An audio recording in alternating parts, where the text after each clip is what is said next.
कुछ particular topic तो ऐसे हैं बेटा जिनमें से क्वेश्चन आने की पॉसिबिलिटी बहुत ज़्यादा होती है, जैसे IUPAC हो गया या आइसोमेरिज्म हो गया या फिर CFT हो गया। बेटा ये जो कॉम्प्लेक्स हैं, ये कॉम्प्लेक्स बड़े ही खतरनाक है, सत्यानाशी कॉम्प्लेक्स है सही मायने में देखा जाए। क्यों सर? अच्छा, सबसे मजे की बात बता दूं मैं आपको, ये जो 4 कॉम्प्लेक्स मैं अभी आपको बताने जा रहा हूं, ये 4 कॉम्प्लेक्स पे ना जाने कितनी बार क्वेश्चन आ चुका है, एडवांस में भी और मेंस में भी। ये सारी चीजें डिटेल स्टडी बेटा जब तक करोगे नहीं तब तक एडवांस कैसे फोड़ोगे, इस बात की थोड़ा सा मेरे को चिंता आप कह सकते हो। तो आपके भले के लिए कह रहा हूं, अभी भी टाइम है। हेलो एवरीवन, जय श्री कृष्ण। कैसे हैं भाई सब लोग? बढ़िया, फाइन। तो एक बार फिर आपका ये कट्टर जेईई एडवांस सीरीज में स्वागत है नए चैप्टर के साथ। पिछली बार हमने केमिकल बॉन्डिंग किया था बेटा, बहुत ही शानदार चैप्टर था। जिस तरह से उसका हर एक कॉम्पिटिटिव एग्जाम में बहुत ज़्यादा वेटेज है, वैसे ही कोऑर्डिनेशन कंपाउंड का भी बहुत ज़्यादा वेटेज है। चाहे वो ओलंपियाड हो, मेंस हो, एडवांस हो या कोई भी कॉम्पिटिटिव एग्जाम हो, इसमें से क्वेश्चन आते ही आते हैं।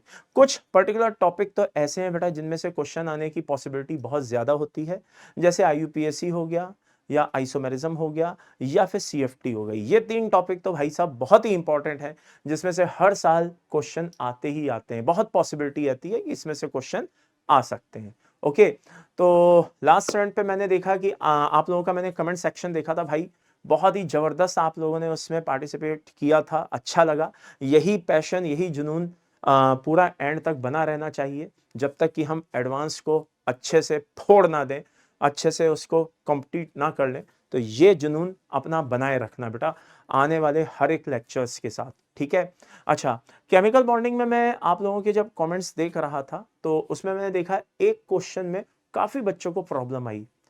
उससे मुझे ये फील आया कि भैया बेल्स रूल में आपका कहीं ना कहीं हाथ बहुत ही तंग है। अब आप बोलेंगे सर कौन सा क्वेश्चन, आओ मैं आपको याद दिलाऊं कौन सा क्वेश्चन। आप लोगों ने मुझसे ये वाला क्वेश्चन पूछा, ये PCl, ठीक है ना, K है और ये F है और ये 5 - K है। इसमें उसने क्या बोला है कि K की वैल्यू मैं 0 to 5 दे रहा हूं और आपको बताना है कि कितने कॉम्प्लेक्स नॉन पोलर हैं। अब आप उसमें कैसे आंसर कैसे पूछा गया है, इंटीजर टाइप है, आप लोगों को अब तक शायद याद आ गया होगा। उसे कहा है कि भाई जितने भी कंपाउंड नॉन पोलर है ना, उन सबकी K की वैल्यू चेक करो और टोटल K का सम बता दो कितना आ रहा है। तो वो आंसर 8 आ रहा है। अब उसमें बहुत सारे बच्चों ने ऑब्जेक्शन किया कि सर इसका तो आंसर ये हो सकता था, ये होना चाहिए, ये वो लाइक दैट। तो आइए वो उस कंफ्यूजन को दूर कर देते हैं। मतलब वो कुछ भी नहीं है, बहुत सिंपल सा है। इसका मतलब यह है कि आपको बेंड्स रूल की प्रॉपर फील नहीं है। कैसे, आइए मैं आपको बताता हूं। K की वैल्यू है 0, 1, 2, 3, 4 और 5, तीनों पॉसिबल है। अब मान लीजिए K की वैल्यू 0 है तो क्या होगा बेटा, कॉम्प्लेक्स क्या होगा, PF5 होगा। हाँ सर। मान लीजिए K की वैल्यू 1 है तो कॉम्प्लेक्स क्या होगा, PClF4 होगा। मान लीजिए 2 है तो क्या होगा, PCl2F3 होगा। मान लीजिए 3 है तो क्या होगा, PCl3F2 होगा। मान लीजिए 4 है तो क्या होगा, PCl4 और F होगा। और मान लीजिए 5 है तो क्या होगा, PCl5 होगा। ये बात समझ में आई? अब हमने देखा कि इसमें कौन कौन से कंपाउंड क्या है, नॉन पोलर है। तो भाई जैसे एक तो ये नॉन पोलर है, मगर इसके लिए K की वैल्यू क्या है, 0 है, इसलिए मायने नहीं रखता। एक हमने देखा ये भी नॉन पोलर है और इसके लिए K की वैल्यू क्या है बेटा, 3 है। अच्छा, एक हमने ये देखा कि PCl5 भी नॉन पोलर है और K की वैल्यू क्या है, इसके लिए 5 है। तो टोटल इसका जो सम आ रहा है वो 8 आ रहा है। अब बच्चों आपका यहाँ पे जो ऑब्जेक्शन था वो ये था, या यूं कहिए जो डाउट था वो ये था कि सर आपने इसको क्यों नहीं गिना, PCl2F3 को। तो बात को समझने की कोशिश करो, प्रॉब्लम कहां से है आपको कि जब आप PCl3F2 ले रहे हो तो आप PCl2F3 क्यों नहीं ले रहे हो। अरे मेरे भाई, बेंड्स रूल को याद करो। किसको याद करो, बेंड्स रूल को। बेंड्स रूल कहता है कि मोर इलेक्ट्रोनेगेटिव जो है वो एक्सियल पोजीशन पे जाता है और जो लेस इलेक्ट्रोनेगेटिव होता है वो इक्वेटोरियल पोजीशन पे जाता है। इस थ्योरी को हम एपिकोफिलिसिटी भी नाम से जानते हैं। मतलब ये जो उसने लाइन बोली है ना कि मोर इलेक्ट्रोनेगेटिव जो है एक्सियल पे जाता है, इसको हम एपिकोफिलिक या एपिकोफिलिसिटी भी बोलते हैं। तो बेटा ये एपिकोफिलिक कैरेक्टर शो करते हैं जो मोर इलेक्ट्रोनेगेटिव होते हैं। तो यहाँ पे क्या होगा बेटा, ये फ्लोरीन यहाँ पे चला जाएगा, और ये क्लोरीन और ये क्लोरीन यहाँ पे चला आएगा। तो अब क्लोरीन से क्लोरीन क्या हो गया बेटा, न्यूट्रल हो गया, और फ्लोरीन से फ्लोरीन न्यूट्रल हो गया। तो by the end summary is this PCl3F2 हमने बोल दिया कि ये नॉन पोलर है। लेकिन अब आपको क्या प्रॉब्लम हुई, आपने बोला कि सर जैसे वो है तो वैसे इसको भी मान लो। तो बेसिकली आपने क्या किया, आपने 2 क्लोरीन को तो यहां रख लिया और आपने सोचा 3 फ्लोरीन यहां रखे लेते हैं। बेटा ये तरीका ही गलत है, ये चीज ही गलत है। सही तरीका क्या है, सही तरीका ये है, like this, fluorine axial position पे, क्लोरीन यहां, और जो अब एक फ्लोरीन बचा है वो मजबूरी में हमें एक्सियल पोजीशन पे लाना पड़ेगा। यानी कि एक्सियल पोजीशन की फर्स्ट चॉइस जो होती है बेटा वो मोर इलेक्ट्रोनेगेटिव एलिमेंट होता है, फर्स्ट चॉइस, या यूं कहिए मोर इलेक्ट्रोनेगेटिव एलिमेंट की जो फर्स्ट चॉइस होती है वो एक्सियल पोजीशन होती है जहां S कैरेक्टर कम होते हैं। तो बेटा 2 फ्लोरीन यहां पे आ जाएंगे। अब तीसरा फ्लोरीन बचा है, मजबूरी है, उसको रखना तो पड़ेगा ना, तो वो यहाँ पे इन तीनों में से इक्वेटोरियल में कहीं पे भी रख दो। तो बेटा जब कहीं पे भी यहाँ पे रखो, यहाँ रखो, यहाँ रखो, तो ये एक दूसरे को बैलेंस नहीं कर पाएंगे। तो ये कैसा होगा, म्यू नॉट इक्वल टू 0, यानी कि ये पोलर होगा, नॉन पोलर नहीं होगा। तो बहुत से बच्चे कह रहे थे सर इसका आंसर तो 10 होना चाहिए, यानी कि 8 तो आ ही रहा है और एक इसको भी कंसिडर करना चाहिए। तो मेरे हिसाब से अब उनको अपनी गलती समझ में आ गई होगी कि ये अरेंजमेंट जो है ये ऐसे नहीं ऐसे होता है। ये बात समझ में आ गई, ये अरेंजमेंट क्या है बेटा, गलत अरेंजमेंट है, ये बात ध्यान रखिएगा।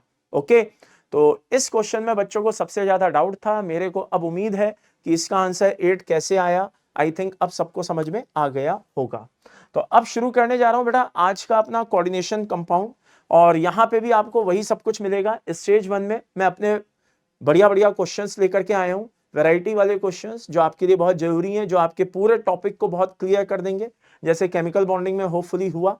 और PYQs सेकेंड राउंड में अपना चलेगा, ठीक है ना। तो आइए शुरुआत करते हैं सबसे पहले अपने BKQs से।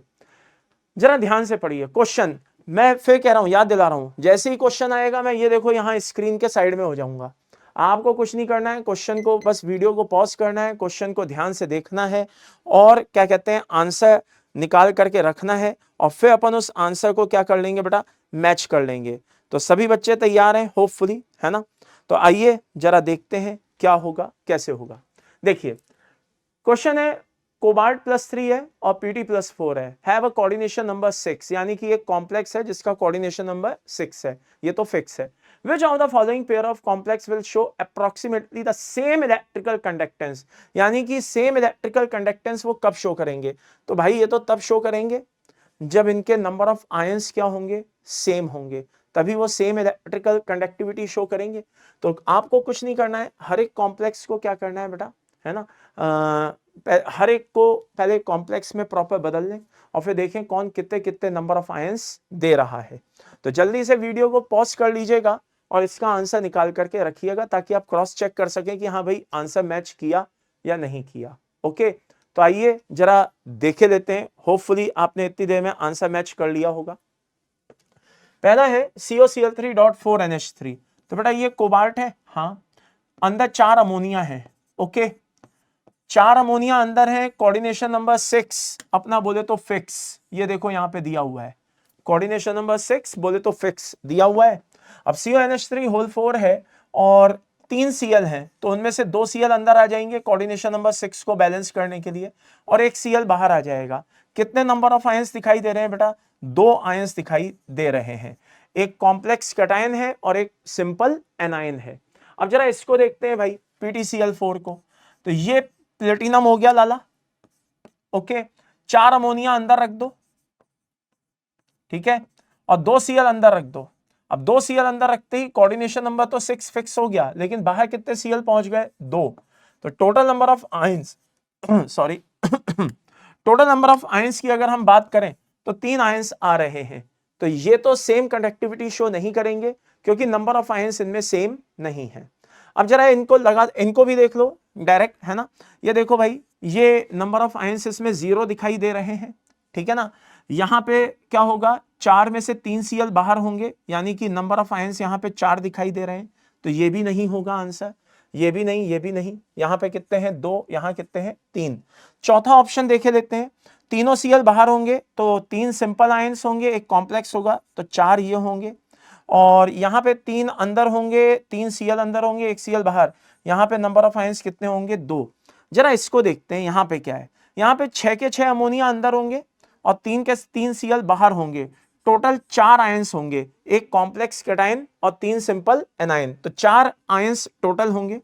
यहाँ पे 5 अमोनिया अंदर होंगे, एक क्लोरीन अंदर होगा, बाहर 3 क्लोरीन होंगे, तो 3 सिंपल एनायन और एक कॉम्प्लेक्स कैटायन, यानी कि यहाँ पे भी क्या होगा बेटा, 4 आयंस टोटल होंगे।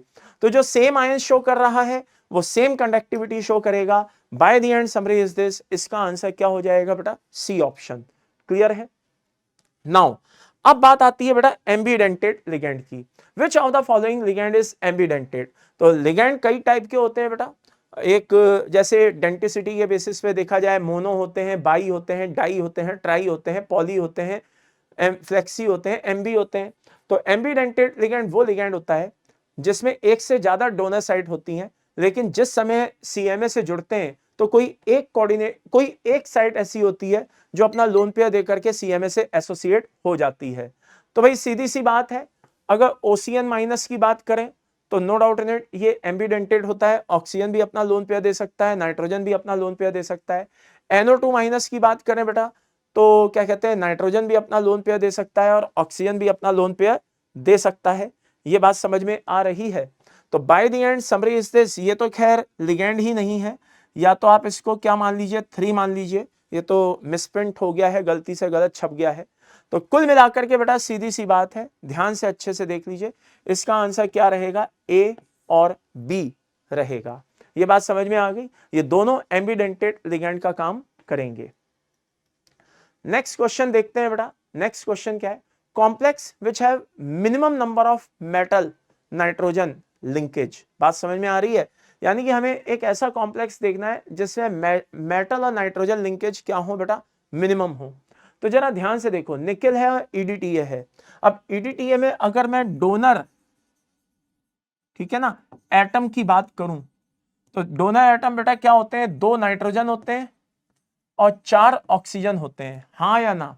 तो इस हिसाब से मेटल और नाइट्रोजन लिंकेज कितने होंगे, 2 होंगे। कितने होंगे, 2 होंगे। यहां पे लिखे देता हूं, ठीक है ना। और से क्या पूछा है, मिनिमम पूछा है। GLY की बात करूं, किसकी बात करूं, GLY की, तो इसमें जो डोनर एटम होते हैं, एक नाइट्रोजन होता है और एक ऑक्सीजन होता है, लेकिन GLY है कितने, सर 3 है, 3। यानी कि इसमें मेटल और नाइट्रोजन लिंकेज भी कितने होंगे, 3 होंगे। तो ये ले लिया भाई। ये होता है बेटा नाइट्राइटोएन, आई रिपीट नाइट्राइटोएन, यानी कि ये NO2 माइनस की बात कर रहा है। बात समझ में आ रही है? और कितने हैं यहाँ पे, 4 हैं। ये बात समझ में आ गई? कितने हैं लाला, 4 हैं। तो ये नाइट्राइटोएन की बात कर रहा है, इसका मतलब ये है कि ये N के थ्रू जुड़ा हुआ है भाई। NO2 अभी अभी पढ़ा ना, एम्बीडेंटेड लिगेंड होता है, नाइट्रोजन से भी जुड़ सकता है, ऑक्सीजन से भी। तो अगर इसने बोला है नाइट्राइटोएन, यानी कि ये N से जुड़ा हुआ है। और कितने हैं लाला यहाँ पे, ये नाइट्राइटोएन कितने हैं, 4। तो यहाँ पे मेटल नाइट्रोजन लिंकेज कितने हो गए, 4। आखिरी बचता है बेटा EN। एक EN में 2 नाइट्रोजन होते हैं बेटा, ठीक है। तो ऐसे EN कितने हैं यहाँ पर, 3, यानी कि कितने हो गए, 6 नाइट्रोजन हो गए, यानी कि 6 मेटल नाइट्रेट यहाँ पे बॉन्ड बने हुए हैं। कितने, 6 मेटल नाइट्रोजन यहाँ पे बॉन्ड बने हुए हैं। तो by the end summary is this, अगर उसने पूछा है मिनिमम बताइए, क्या पूछा है कि मिनिमम मेटल नाइट्रोजन बॉन्ड बताने हैं, minimum number of metal nitrogen linkage बताना है। ये बात समझ में आ रही है? अरे क्लियर है? तो by the end summary is this, minimum पूछा है तो मिनिमम में क्या होगा बेटा, जस्ट अ सेकंड, हमारा आंसर क्या होगा, ए ऑप्शन होगा। क्लियर है भाई सभी को? Hopefully, just a second.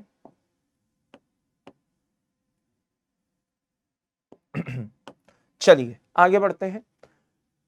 Which of the following complex is heteroleptic? देखो बेटा कॉम्प्लेक्स जो होते हैं लिगेंड के बेसिस पे 2 टाइप के होते हैं। अगर जितने लिगेंड हैं और वो सबके सब सेम है तो वो होमोलेप्टिक होते हैं।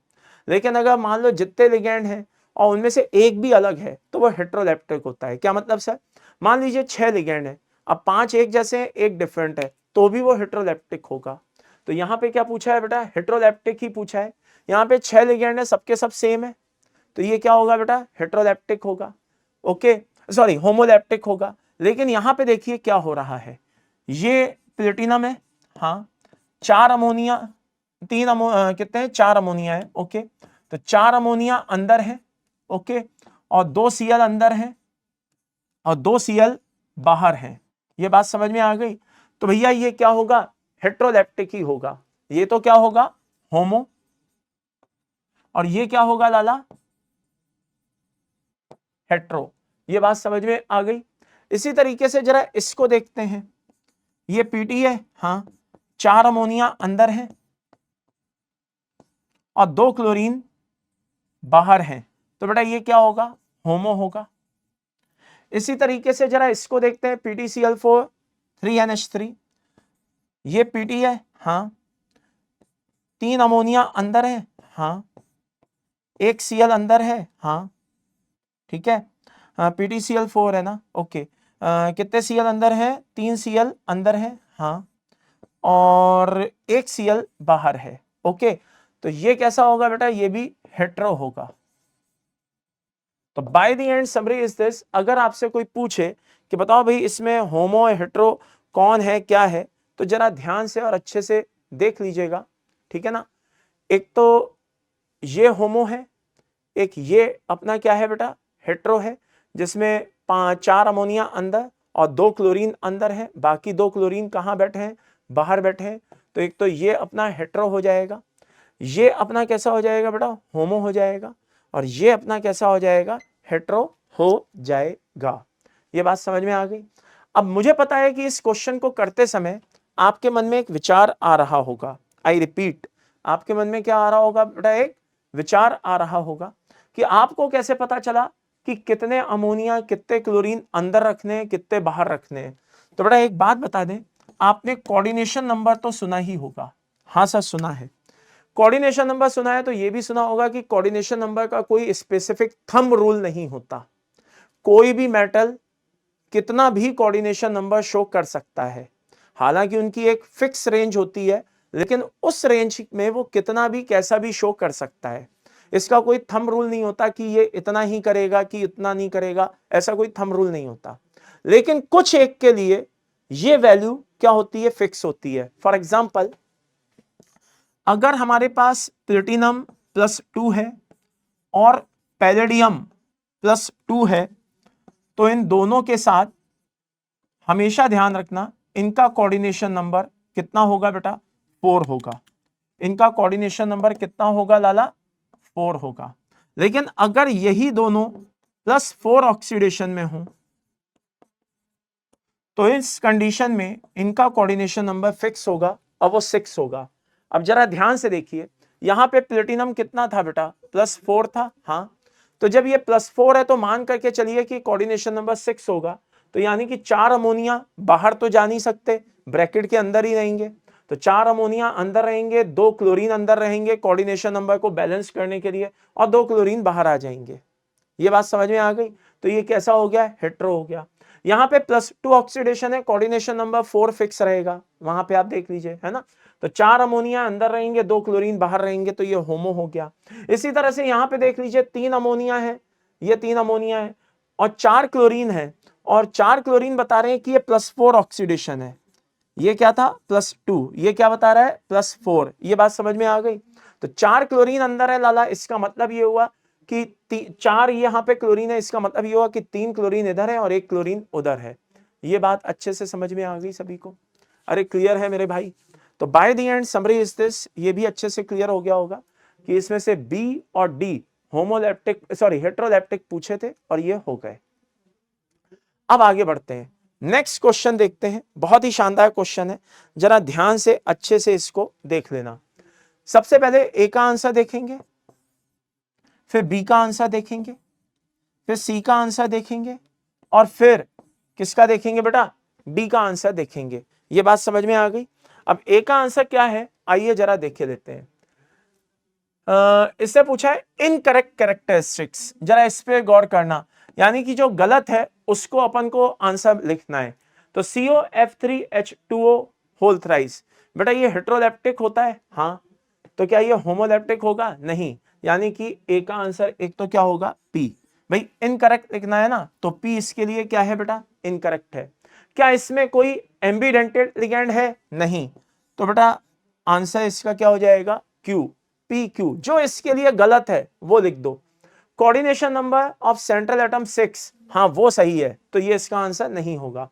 Oxidation state of atom is +3, हाँ ये सही है, ये इसका आंसर नहीं होगा। सेंट्रल एटम जो है वो 3D सीरीज से, हाँ साहब कोबाल्ट 3D सीरीज से, ये इसका आंसर नहीं होगा। तो इनकरेक्ट कैरेक्टरिस्टिक लिखने, तो ए का आंसर क्या हो जाएगा बेटा? PQ हो जाएगा।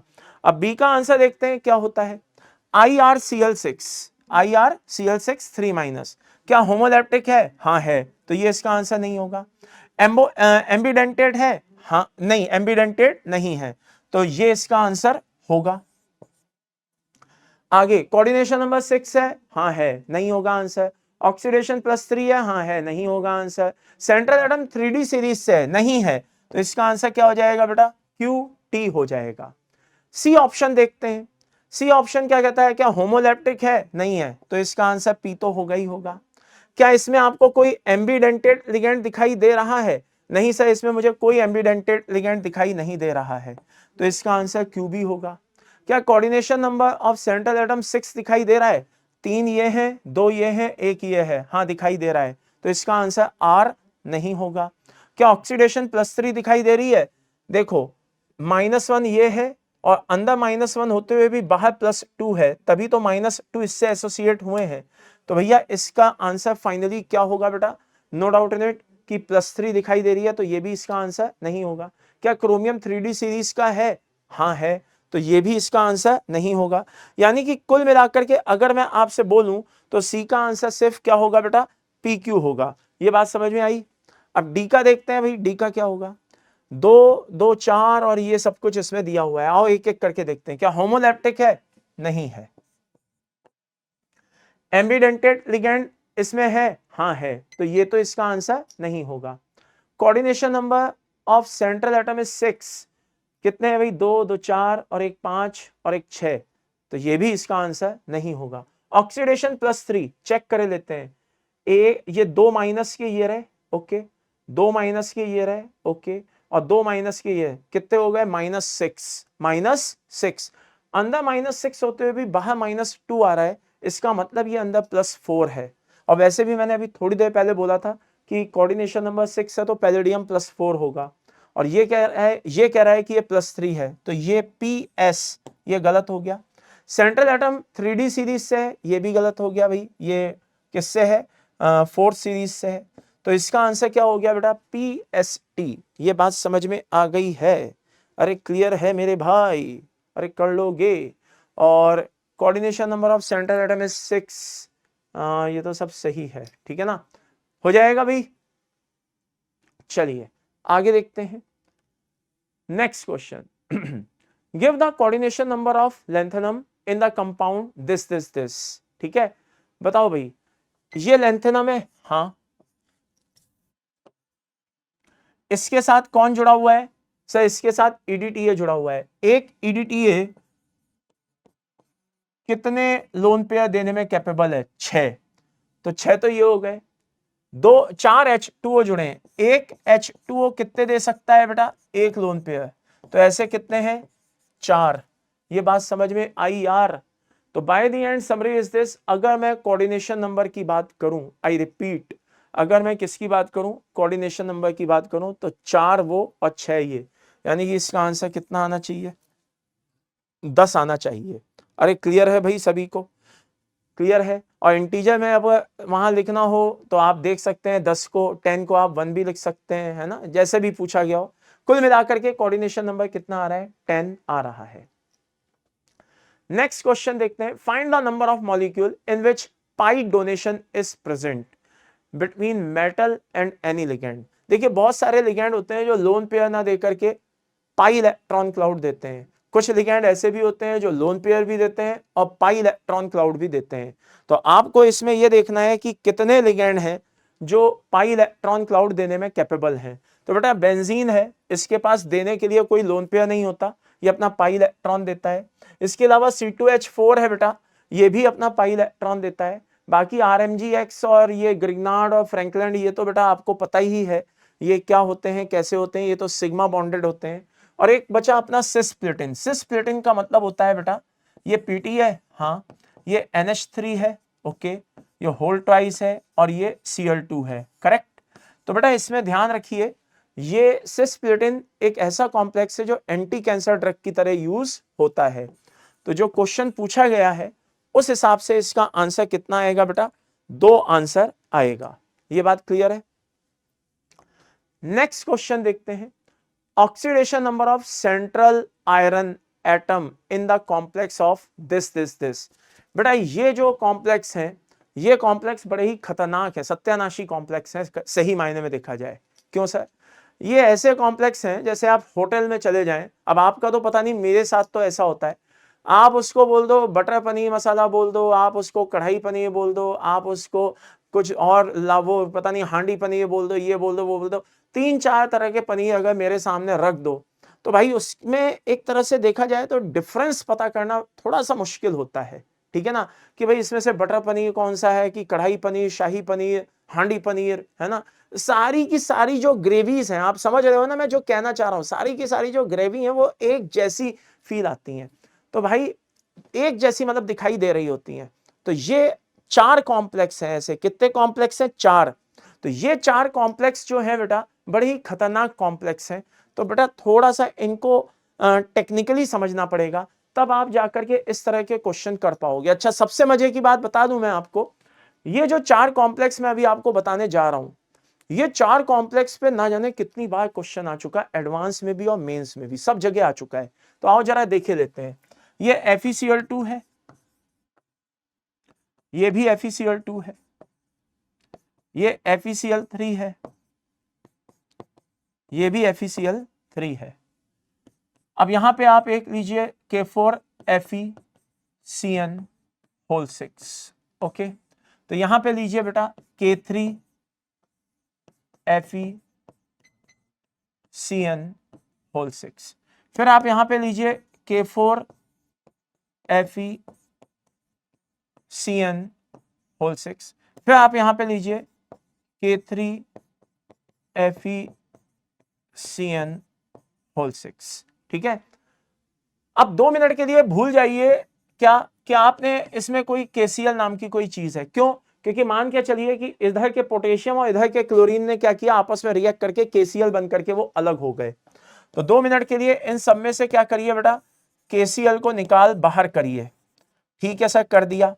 तो बेटा अब आपके पास क्या बचा सर, इधर Fe बचा, ओके, और यहां क्या बचा सर, यहां पे FeCN6 बचा, ठीक है। अब आप क्या करिए, इनके ऊपर चार्ज देखिए कैसे, बेटा ये Fe है ना, हाँ सर ये Fe कितना है बेटा, सर ये +2 है, ओके, तो ये +2 है।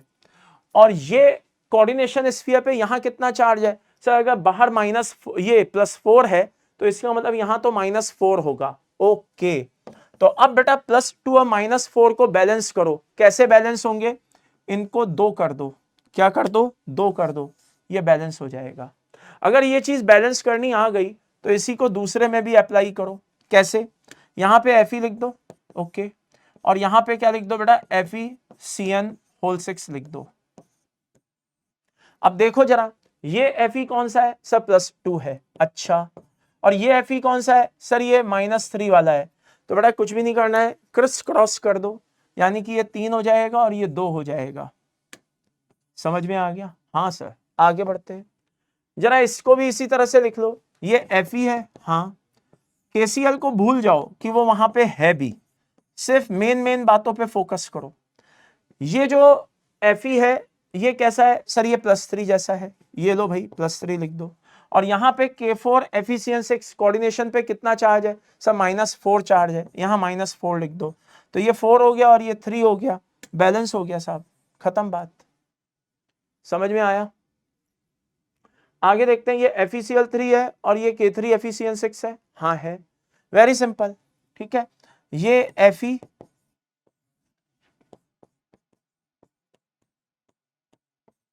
ओके, ये +3 है और ये -3 है। ये बात समझ में आ रही है?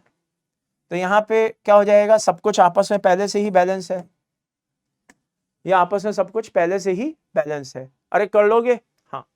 तो by the end summary is this, ये 4 फॉर्मेट एक जैसे बन गए।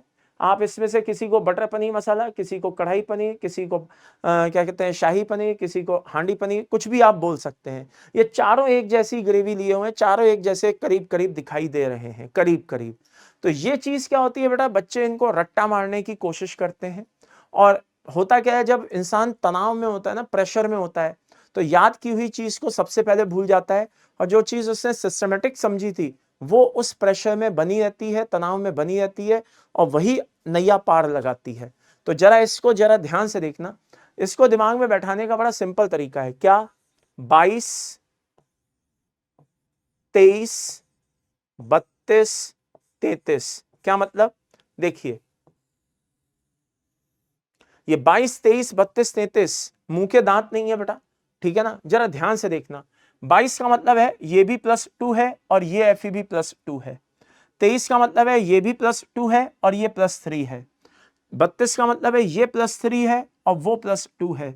और 33 का मतलब है ये भी +3 है और ये भी +3 है। अब आप चेक कर लीजिए कि इनमें से आपका क्वेश्चन कौन, इसमें जो क्वेश्चन पूछा गया है, अब आप चेक कर लीजिए कि आप वाला आंसर इसमें से कौन सा है। सर मेरा आंसर 30 ये वाला है।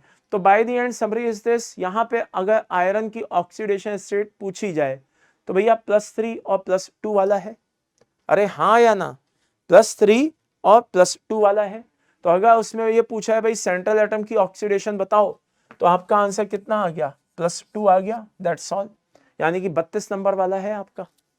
तो ये आपको अगर फॉर्मेट बनाना आता है, ये चीज अगर आपको पता है, तो आप बड़े आराम से बता सकते हैं। और बता दूं ये कौन है, W what PB। What PB मतलब, जरा ध्यान से अच्छे से सुनिएगा। W means white, T means turnbull's blue, P means Persian blue, B means brown। ये कॉम्प्लेक्स तो आपने सुने ही होंगे, ये बात समझ में आ गई। तो ये कहलाता है बेटा वॉट PB कहलाता है। आगे बढ़ते हैं, ये मैंने वर्नर, अच्छा ये स्ट्रेचिंग वाइब्रेशनल फ्रीक्वेंसी वाला है, बहुत ही शानदार क्वेश्चन है। जरा इसको अच्छे से वॉच करना, ध्यान से देखना कि इसका आंसर क्या आ रहा है।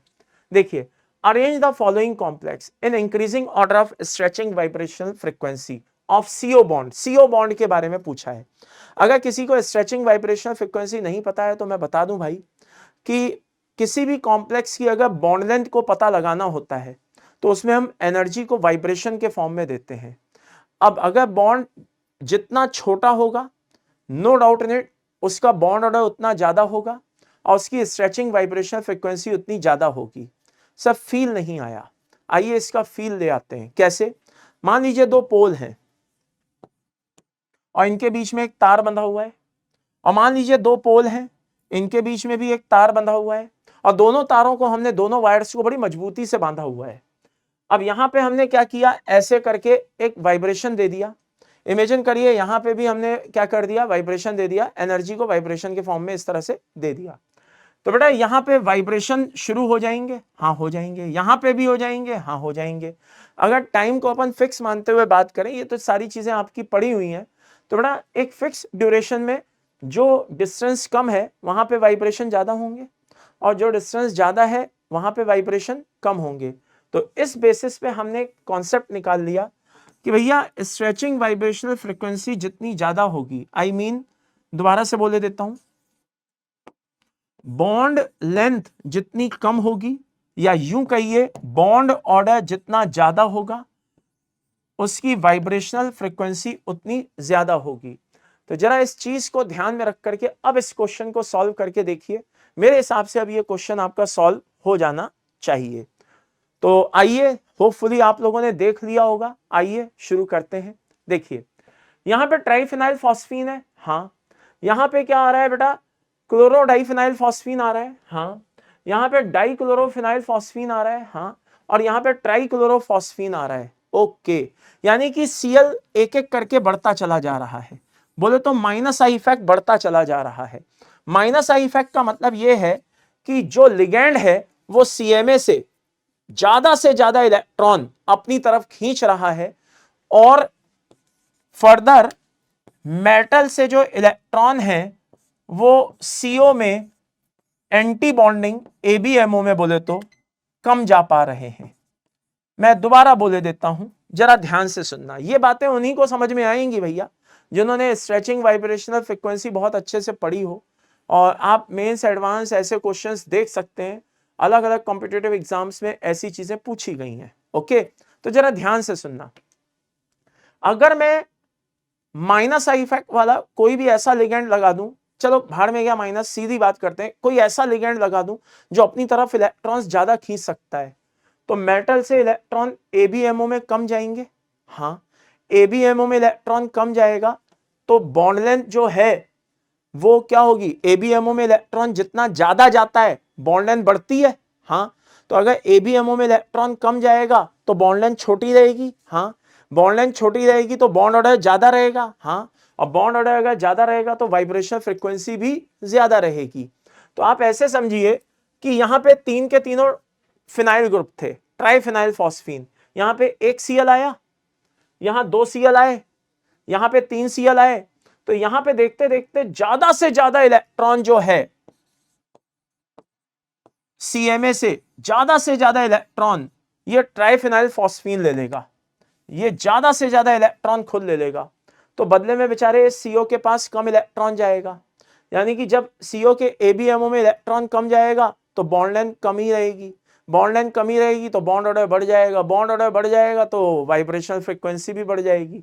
तो यानी कि जिसके पास जितने ज्यादा, दिमाग में बैठाने का तरीका, जितने ज्यादा माइनस आई वाले या जितने ज्यादा स्ट्रांग होंगे इलेक्ट्रॉन को अपनी तरफ खींचने वाले, वो ABMO में उतना ही कम इलेक्ट्रॉन को जाने देंगे। सिंपल सी लैंग्वेज, ठीक है। तो by the end summary is this, सबसे ज्यादा vibrational frequency 4, then 3, then 2, then 1, यानी कि हमारा आंसर हो गया डी ऑप्शन हमारा करेक्ट हो गया। ये बात समझ में आ गई। आगे ये अपना एक टेट्रासाइनोइथाइलिन है कंपाउंड, और कार्बन डबल बॉन्ड कार्बन इसमें बॉन्ड लेंथ है, ठीक है ना, पढ़ लो जरा ध्यान से। Tetracyanoethylene has a formal C double bond C, ठीक है ना, bond length of X in the free ligand, but in the complex the CC bond length will be। जरा ध्यान से देखिए, ये कह रहा है कि मान लो मेरे पास ये है कार्बन डबल बॉन्ड कार्बन है और चारों तरफ साइनाइड ग्रुप जुड़े हुए हैं, और इस समय इसकी जो ये बॉन्ड लेंथ है, ये CC बॉन्ड लेंथ क्या है बेटा, X है। अब इमेजिन करिए कि ये प्लेटिनम है, हाँ, और यहां पे क्या हो रहा है बेटा, साइनाइड ग्रुप लिगेंड के फॉर्म में जुड़ा हुआ है इस तरीके से कॉम्प्लेक्स में, ठीक है, ओके। तो अब क्या होगा बेटा, कुछ नहीं, ये डबल बॉन्ड अपने पाई इलेक्ट्रॉन यहां पे देगा, हाँ देगा, बदले में कुछ पाई इलेक्ट्रॉन ये यहां से लेगा, हाँ। तो बेटा ये इलेक्ट्रॉन जो आ रहे हैं किस में आ रहे हैं सर, ABMO में आ रहे हैं। दोबारा से देख लो, ये पाई इलेक्ट्रॉन यहां पे दे रहा है, हाँ दे रहा है, और ये अगर पाई इलेक्ट्रॉन बदले में यहां से ले भी रहा है, हाँ ले रहा है। इसको बेटा बेसिकली इस कॉम्बिनेशन को सिनर्जिक बॉन्डिंग कहते हैं, और बनने वाले ये जो बॉन्ड कहलाते हैं ये म्यू बॉन्ड कहलाते हैं। क्या कहलाते हैं, म्यू बॉन्ड। बात समझ में आ रही है। तो ये म्यू बॉन्ड यहाँ पे फॉर्मेशन हो रहा है। तो by the end summary is this, ये डबल बॉन्ड कैरेक्टर धीरे धीरे कम हो रहे हैं। आई रिपीट, क्योंकि पाई इलेक्ट्रॉन जा रहे हैं ना, तो यहाँ पे बॉन्ड ऑर्डर में क्या आ रही है बेटा, कमी आ रही है। और अगर डबल बॉन्ड कैरेक्टर तो कम हो रहे हैं, और ऊपर से इलेक्ट्रॉन जो है वो ABMO में आ रहे हैं, तो यानी कि एक तो डबल बॉन्ड कैरेक्टर कम हो रहे हैं, ऊपर से इलेक्ट्रॉन ABMO में आ रहे हैं, तो यहाँ पे bond length no doubt net बहुत ज्यादा इंक्रीज हो जानी है। देखो मैंने 2 एरो बनाए हैं, क्या बनाए हैं, 2 एरो। एक तो पाई इलेक्ट्रॉन जा रहे हैं, डबल बॉन्ड कैरेक्टर जा रहे हैं, तो एक तो बॉन्ड लेंथ इसलिए भी बढ़ेगी, दूसरा एंटी बॉन्डिंग में इलेक्ट्रॉन आ रहे हैं इसलिए बॉन्ड लेंथ और बढ़ेगी। तो by the end summary is this bond length बहुत ज्यादा बढ़ेगी, और बॉन्ड लेंथ ज्यादा बढ़ेगी, बॉन्ड ऑर्डर कम रहेगा, तो वाइब्रेशनल फ्रीक्वेंसी भी क्या हो जाएगी, कम हो जाएगी। खैर यहां पे तो क्या पूछा है, सीसी बॉन्ड लेंथ पूछी है, क्या पूछी है, सीसी बॉन्ड लेंथ पूछी है। तो बेटा बॉन्ड लेंथ क्या हो जाएगी, नो डाउट इन इट, उस लिगेंड में उस सीसी बॉन्ड लेंथ उसमें ज्यादा होगी जो लिगेंड की फॉर्म में यहां पे जुड़ा हुआ होगा। तो by the end summary is this, answer क्या हो जाएगा बेटा, ग्रेटर देन एक्स हो जाएगा। आई रिपीट, आंसर क्या हो जाएगा बेटा, ग्रेटर देन एक्स हो जाएगा। तो ये म्यू बॉन्ड क्या होते हैं, ये वाइब्रेशनल फ्रीक्वेंसी क्या होती है, ये सारी चीजें बेटा आपको क्या करनी पड़ेंगी, मेरे लेक्चर नोट्स उठा करके आपको देखने पड़ेंगे। मैंने मंजिल बैच में भी आज से 2-1 साल पहले पढ़ाया है, उसमें भी आप देख सकते हैं जा करके। अगर आप अपने ही पीडब्ल्यू के स्टूडेंट हैं तो नो डाउट इन इट आपको एक्सेस मिला होगा, आप वहां पे जा करके सर्च कर सकते हैं।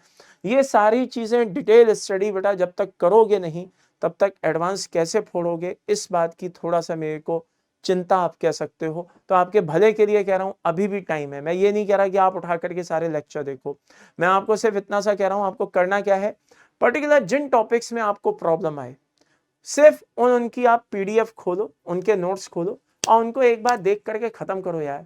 मैं मान करके चलता हूं कि जिस बच्चे ने मेंस क्वालिफाई कर लिया है, जो एडवांस की अब तैयारी कर रहा है बेटा, उसमें इतना तो मान करके चलो कैलिबर है, इतना तो दम है, इतनी तो ताकत है कि वो बड़े आराम से इनको अगर बिना लेक्चर देखे सिर्फ थ्योरी थ्योरी ऐसे देख लेगा ना, पीडीएफ में भी देख लेगा, तो भाई साहब मैं दावे के साथ कह रहा हूं वो बच्चा बड़े आराम से एडवांस को फोड़ करके आएगा। बस यूं मान लो कि 15-16 हजार के करीब, गॉड नोस बेटा, कुछ मुझे ऐसा ही याद है, इतनी सी सीटें हैं। बस यूं मान लो बेटा, डरा नहीं रहा हूं, बता रहा हूं, ठीक है ना। हार्डली मतलब कितना बताऊं, 1.5-2 लाख जो भी वॉट एवर जो भी बच्चा बैठेगा, हाँ 15-1 हजार बैठ उसमें से सेलेक्ट होना है।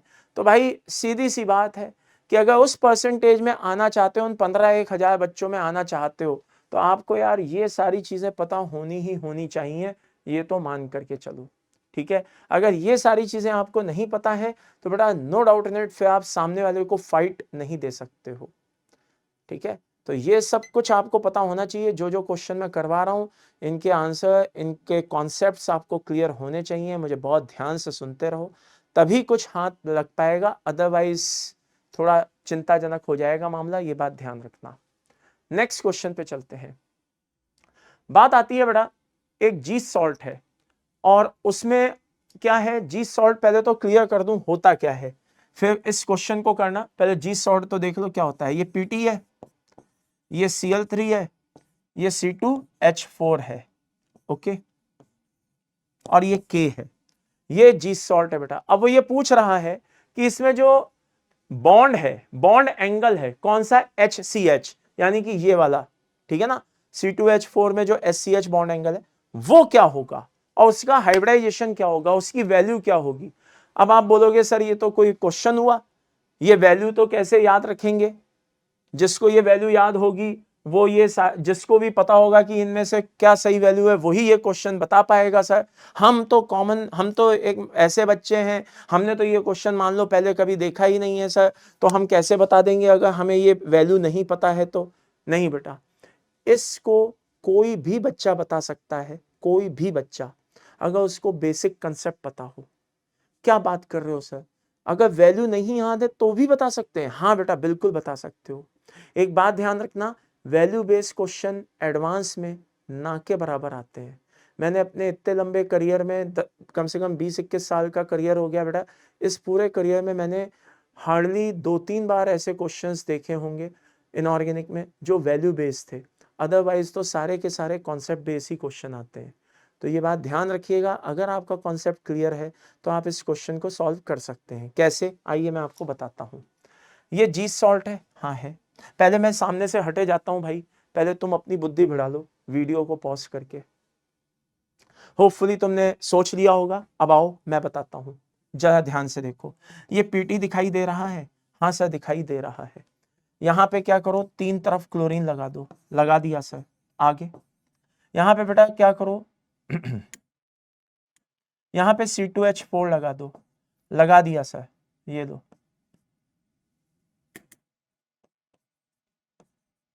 अब बेटा जब C2H4 लगा दिया, सब कुछ लगा दिया, तो अब बेटा थोड़ा सा दिमाग भी लगा दो।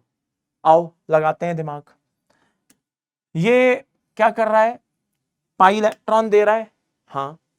ये क्या कर रहा है, बदले में पाई इलेक्ट्रॉन इसको ABMO में दे रहा है, हाँ। क्लियर है मेरे भाई? मतलब पाई इलेक्ट्रॉन ले भी रहा है और सिनर्जिक बॉन्डिंग के चलते इलेक्ट्रॉन शेयर भी कर रहा है, म्यू बॉन्ड अभी अभी बताया था, हाँ।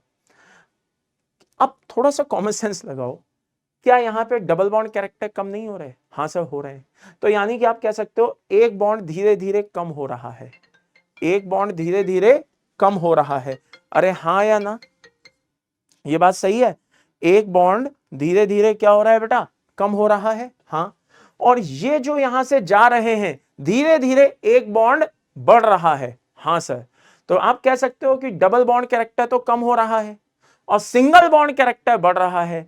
यानी कि पहले यहां पे आपको क्या दिखाई दे रहे थे, 3 सिग्मा और एक पाई बॉन्ड दिखाई दे रहा था, हाँ। अब उनमें से पाई बॉन्ड तो जाता हुआ दिखाई दे रहा है, हाँ, और एक सिंगल बॉन्ड बनता हुआ दिखाई दे रहा है, हाँ सर दिखाई दे रहा है। तो बेटा समझदार को इशारा काफी है। आई थिंक आप में से बहुत सारे बच्चे हैं जो समझ भी गए होंगे क्या, कि पहले C2H4 में कौन सा हाइब्रिडाइजेशन था सर, sp2 था, ओके। और जैसे जैसे यहां से पाई बॉन्ड जा रहा है, अगर किसी को ना समझ में आया हो दोबारा सुन ले, कि पहले यहां पे हाइब्रिडाइजेशन क्या था कार्बन का, sp2। अब इधर से तो डबल बॉन्ड कैरेक्टर जा रहा है, हाँ सर जा रहा है, और बदले में एक सिंगल बॉन्ड कैरेक्टर इधर से आ रहा है, हाँ आ रहा है। तो बेटा एक डबल बॉन्ड कम हो रहा है, सिंगल बॉन्ड बढ़ रहा है, यानी कि हाइब्रिडाइजेशन sp2 से sp3 की ओर मूव कर रहा है। बात समझ में आई? हाँ सर बात तो सही है। तो बेटा एक बात बताओ, sp2 अगर होता तो कितना एंगल होता सर, 120 होता, और sp3 होता तो कितना होता सर, 109 होता।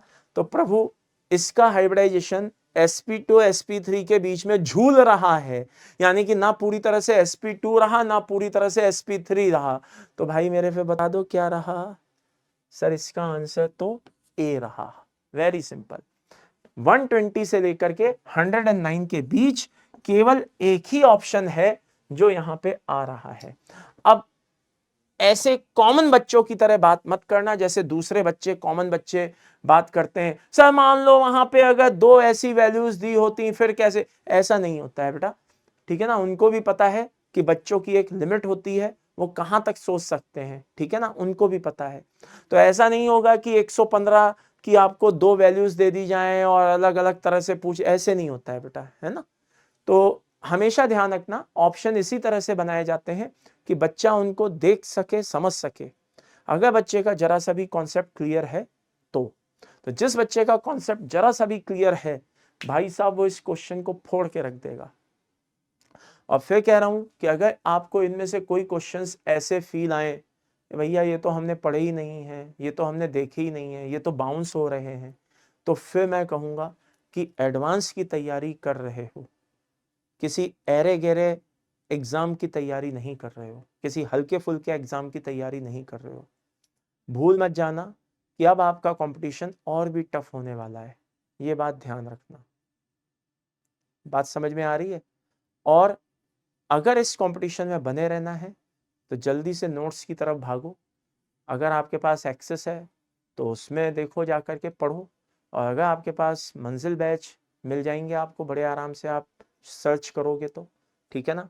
तो मेरे 2-1 साल पुराने मंजिल बैच के वीडियोस आपको मिल जाएंगे, आप उसमें वॉच कर सकते हो जा करके। लेकिन ये सारी चीज़ें आपको देखनी और समझनी पड़ेंगी, तभी आप इस तरह के क्वेश्चंस को छू पाएंगे। अदरवाइज भाई ये क्वेश्चन बाउंस हो जाएंगे, मैं साफ कह रहा हूँ, ये हल्के क्वेश्चंस नहीं है, ठीक है ना। चलिए आगे बढ़ते हैं। बात आती है effective atomic number of iron in complex. देखो बेटा सीधी सी बात है, आयरन का जो एटॉमिक नंबर होता है वो कितना होता है, 26। अब इस कॉम्प्लेक्स को देख करके मुझे ये समझना पड़ेगा कि इसकी ऑक्सीडेशन क्या है। देखिए साइक्लोपेंटाडाइनाइल है, उस पे -1 चार्ज होता है, हाँ। और अंदर क्लोरीन दिया हुआ है, उस पे भी -1 चार्ज होता है, हाँ।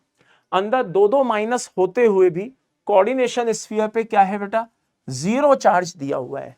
तो अगर अंदर -2 होते हुए भी कोऑर्डिनेशन स्फीयर पे 0 है, यानी कि अंदर +2 है, और वो +2 नो डाउट इन इट कहां पे है बेटा, Fe पे है, HCO पे तो होगा नहीं, कार्बन मोनोऑक्साइड तो न्यूट्रल होता है ना। तो वो नो डाउट कहाँ पे है बेटा, +2 Fe पे है।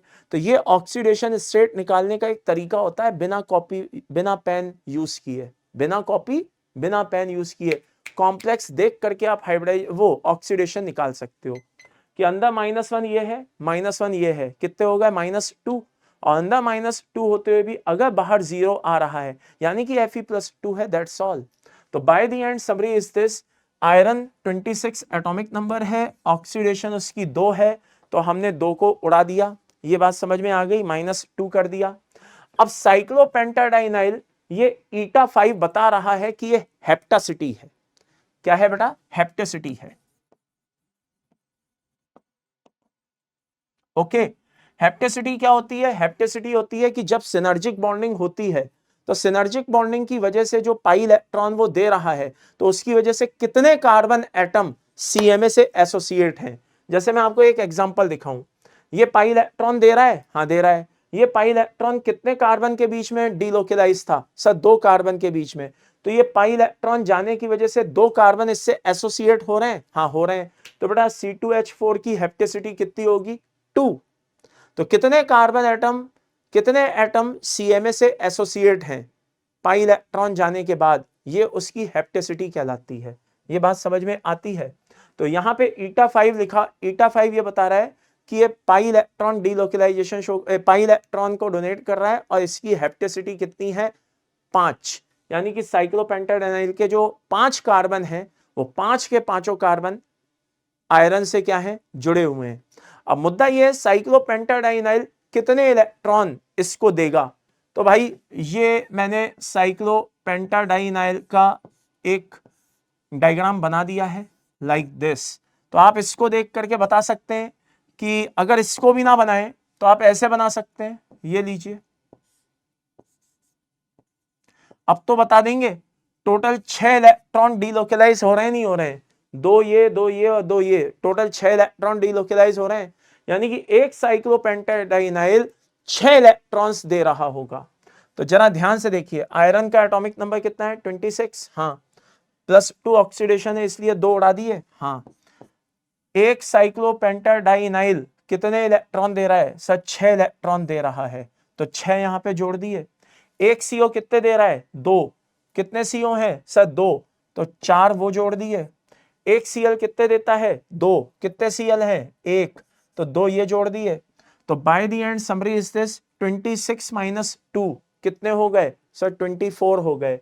अब उसमें 6 जोड़ो, 24 और 6 30, ये 34, ये 36, यानी कि इसका आंसर कितना आ रहा है, 36 आ रहा है। तो इफेक्टिव एटॉमिक नंबर जो होता है बेटा, बॉन्ड बनने के बाद कितना फाइनली उसमें इलेक्ट्रॉन्स आए, बॉन्डिंग के बाद कितने इलेक्ट्रॉन्स आए, ये मैटर करता है। तो ये हेप्टेसिटी क्या होती है। अगर बाय द वे आपके मन में ऐसा डाउट है, मेरा एक ही जवाब, नोट्स देखो, फॉलो करो, उसमें देखो, आपको पता चल जाएगा। ओके, आगे मैच दी कॉलम, जरा ध्यान से अच्छे से इसको देख लेना भाई, मैच दी कॉलम, ठीक है, बहुत ही इंपॉर्टेंट है। इसमें अपन को करना कुछ नहीं है, वही पहले ए के बारे में विचार करेंगे, फिर बी के बारे में विचार करेंगे, फिर सी के बारे में विचार करेंगे, फिर डी के बारे में विचार करेंगे। ये बात समझ में आ गई, क्लियर है मेरे भाई। तो आ जाइए शुरू करते हैं, जरा ध्यान से अच्छे से देखते हैं। पहला है FeCO5। क्या है बेटा, FeCO5। बेटा FeCO5 को अगर मैं ध्यान से देखूं तो आयरन खुद 26 होता है, हाँ होता है। अब आयरन अगर 26 होता है तो नो डाउट इन इट, आपने एक सिज्विक थ्योरी पढ़ी होगी, क्या पढ़ी होगी, सिज्विक थ्योरी। सिज्विक थ्योरी कहती है कि जो मेटल कार्बोनाइल्स होते हैं वो अपना EAN पूरा करने के लिए ऑक्सीडाइजिंग या रिड्यूसिंग एजेंट की तरह वो बिहेव करने को तैयार है, बस वो अपना क्या करना चाहते हैं, EAN पूरा करना चाहते हैं एट एनी कॉस्ट। तो FeCO5 है, हाँ है। आयरन यहाँ पे 26 है, हाँ है। 0 ऑक्सीडेशन है, हाँ है। तो बेटा एक CO से कितने मिलेंगे, 2, हाँ। 5 से कितने मिलेंगे, 10, हाँ। तो आयरन 26 + 10 कितना हो गया, 36, हाँ। तो भाई ये ना तो ऑक्सीडाइजिंग की तरह काम करेगा ना रिड्यूसिंग की तरह काम करेगा। तो इसका आंसर क्या है? क्या कहते हैं, ये रिड्यूसिंग एजेंट की तरह तो नहीं हो सकता। अब यहां पे भी उसने पूछा क्या है? इनकरेक्ट पूछा है। क्या पूछा है? इनकरेक्ट पूछा है। तो आओ जरा इनकरेक्ट ढूंढते हैं। FeCO5 ये ना ऑक्सीडाइजिंग है ना रिड्यूसिंग है, तो इसका आंसर पीबी हो गया, यस और नो, और आरबी हो गया। ये बात समझ में आ गई? अच्छा, दूसरी चीज, क्या ये डाइमराइज होगा? Can undergo dimerisation? नहीं, तो ये इसका क्यूबी हो गया। अब आप बोलोगे सर ये कैसे? तो भाई ये कैसे, क्यों आंसर कैसे, मतलब ये अभी आपको with in a few minute समझ में आएगा, जब मैं आपको बी और सी ऑप्शन के बारे में बताऊंगा तब आपको समझ में आएगा। जरा ध्यान से और अच्छे से सुनना जो मैं बता रहा हूं, दोबारा से सुनो। ए का आंसर पी हाँ होगा। क्यों? क्योंकि can act as reducing agent लिखा है, जबकि ऊपर उसने क्या पूछा है? इनकरेक्ट पूछा है। तो ये इनकरेक्ट है क्योंकि ये रिड्यूसिंग एजेंट की तरह काम नहीं करेगा। क्या ये डाइमराइज होगा? नहीं होगा। क्या ये ऑक्सीडाइजिंग एजेंट की तरह काम करेगा? नहीं करेगा। ये सिज्विक थ्योरी को फॉलो करता है, ये बात तो सही है, ये इनकरेक्ट नहीं है। Does not follow Sidgwick EN rule, ये बात गलत है, ये तो EN को फॉलो करता है। तो इसका आंसर PQRT हो गया। अब बात आती है बी ऑप्शन की। अब तुम्हें समझ में आएगा डाइमराइजेशन का खेल क्या है। MnCO होल 6 है, हाँ है। MnCO होल 6 और MnCO होल 5, MnCO होल 5 जब अपन देखेंगे तो बेसिकली तुम्हें डाइमराइजेशन का खेल तब समझ में आएगा MnCO होल 5 देखने पे। अभी MnCO होल 6 में नहीं आएगा। तो एक काम करता हूं, पहले सी ऑप्शन बता देता हूं ताकि तुम्हें डाइमराइजेशन का खेल समझ में आ जाए। जरा ध्यान से देखना बेटा, MnCO होल 5 है, हाँ है। मैग्नीज में कितने इलेक्ट्रॉन होते हैं? सब 25 होते हैं। एक CO से कितने मिलते हैं? सब 2 मिलते हैं। 5 से 10 कितने हो गए? सब 35 हो गए। 35 हो गए बेटा। ये कितना चाहेगा? ये अपने नियरेस्ट नोबल गैस के बराबर अपना EAN करना चाहेगा। तो 35 के nearest noble gas atomic number कौन सा है सर? 36। तो यानी कि ये 35 से 36 होना चाहेगा। तो एक इलेक्ट्रॉन लेगा तभी तो 36 होगा। हाँ, तो इलेक्ट्रॉन लेना क्या कहलाता है सर? रिडक्शन। और जो रिडक्शन शो करता है वो कौन होते हैं सर? वो ऑक्सीडाइजिंग एजेंट होते हैं। तो by the end summary is this, क्या ये रिड्यूसिंग एजेंट की तरह काम करेगा? नहीं। तो इसका आंसर पी हो गया। क्या ये डाइमराइज होगा? हाँ। कैसे? बोलता है MnCO5 जाओ मैं एक इलेक्ट्रॉन नहीं लेता, मैं अपने ही जैसे एक और MnCO होल 5 को ढूंढ लूंगा। तो मैं किस में बदल जाऊंगा? Mn2CO होल 10 में बदल जाऊंगा। ये बात समझ में आ गई? मैं किस में बदल जाऊंगा? Mn2CO होल 10 में बदल जाऊंगा। तो ये डाइमराइजेशन हो गया नहीं हो गया? ये ठीक वैसा ही हो गया जैसे तुम पढ़ते हो ना BH3 आपस में मिलकर के B2S6 बना लेते हैं, या AlCl3 आपस में मिलकर के Al2Cl6 बना लेते हैं। तो इसी तरह से Mn कहता है MnCO होल 5 मैं अपने आप को स्टेबलाइज करना चाहता हूं, जाओ मैं रिड्यूसिंग ऑक्सीडाइजिंग किसी की तरह बिहेव नहीं करूंगा, मैं तो डाइमराइज हो जाता हूं। तो ये कैन अंडरगो डाइमराइजेशन, तो ये बात सही है, ये डाइमराइज हो सकता है। तो इसलिए सी का ऑप्शन क्यू नहीं आएगा। सी का ऑप्शन क्यू नहीं आएगा क्योंकि ये बात सही है और हमने तो इनकरेक्ट ढूंढने की कसम खा रखी है।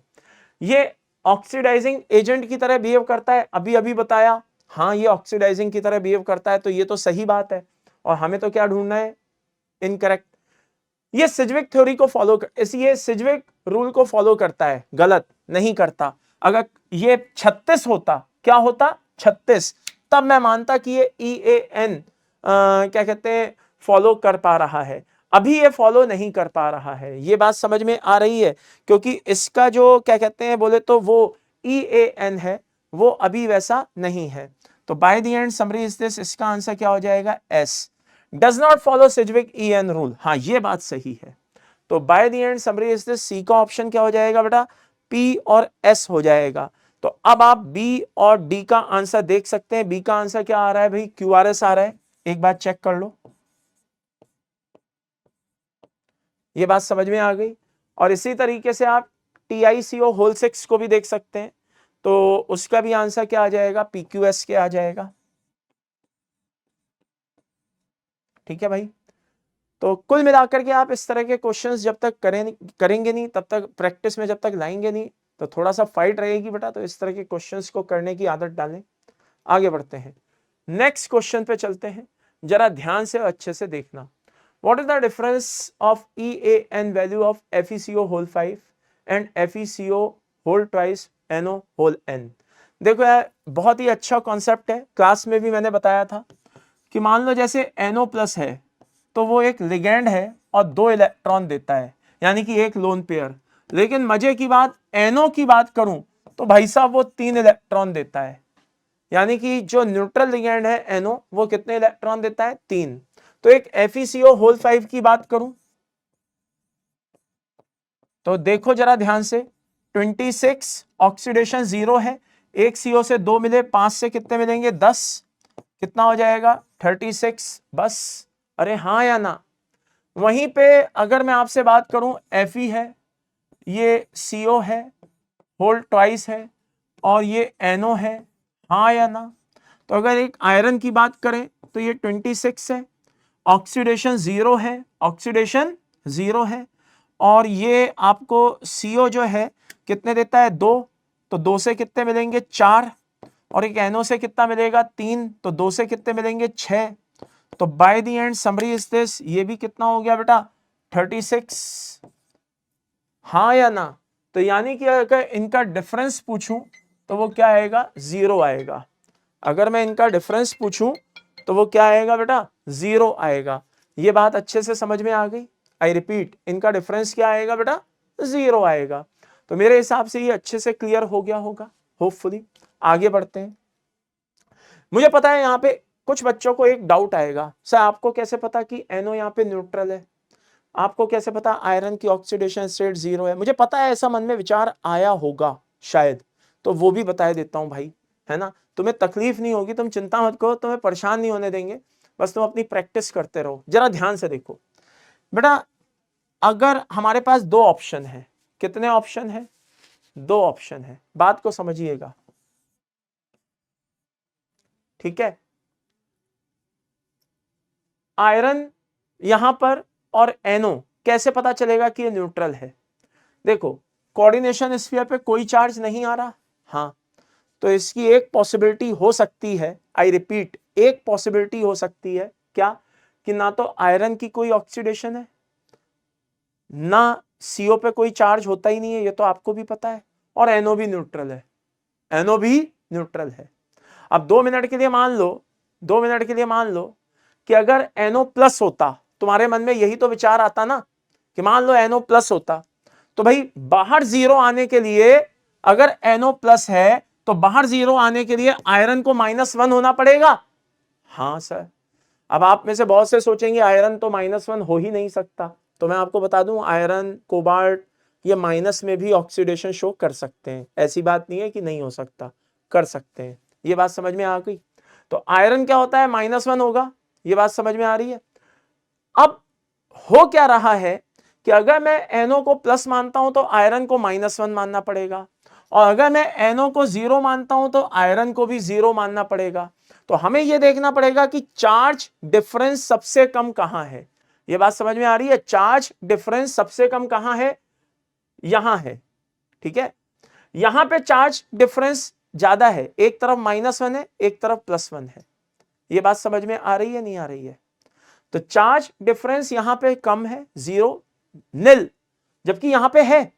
तो हमेशा ध्यान रखिएगा, स्टेबिलिटी तब अच्छी होती है जब चार्ज डिफरेंस मिनिमम हो, और वो उसी कंडीशन में जब आयरन भी 0 हो और NO भी 0 हो।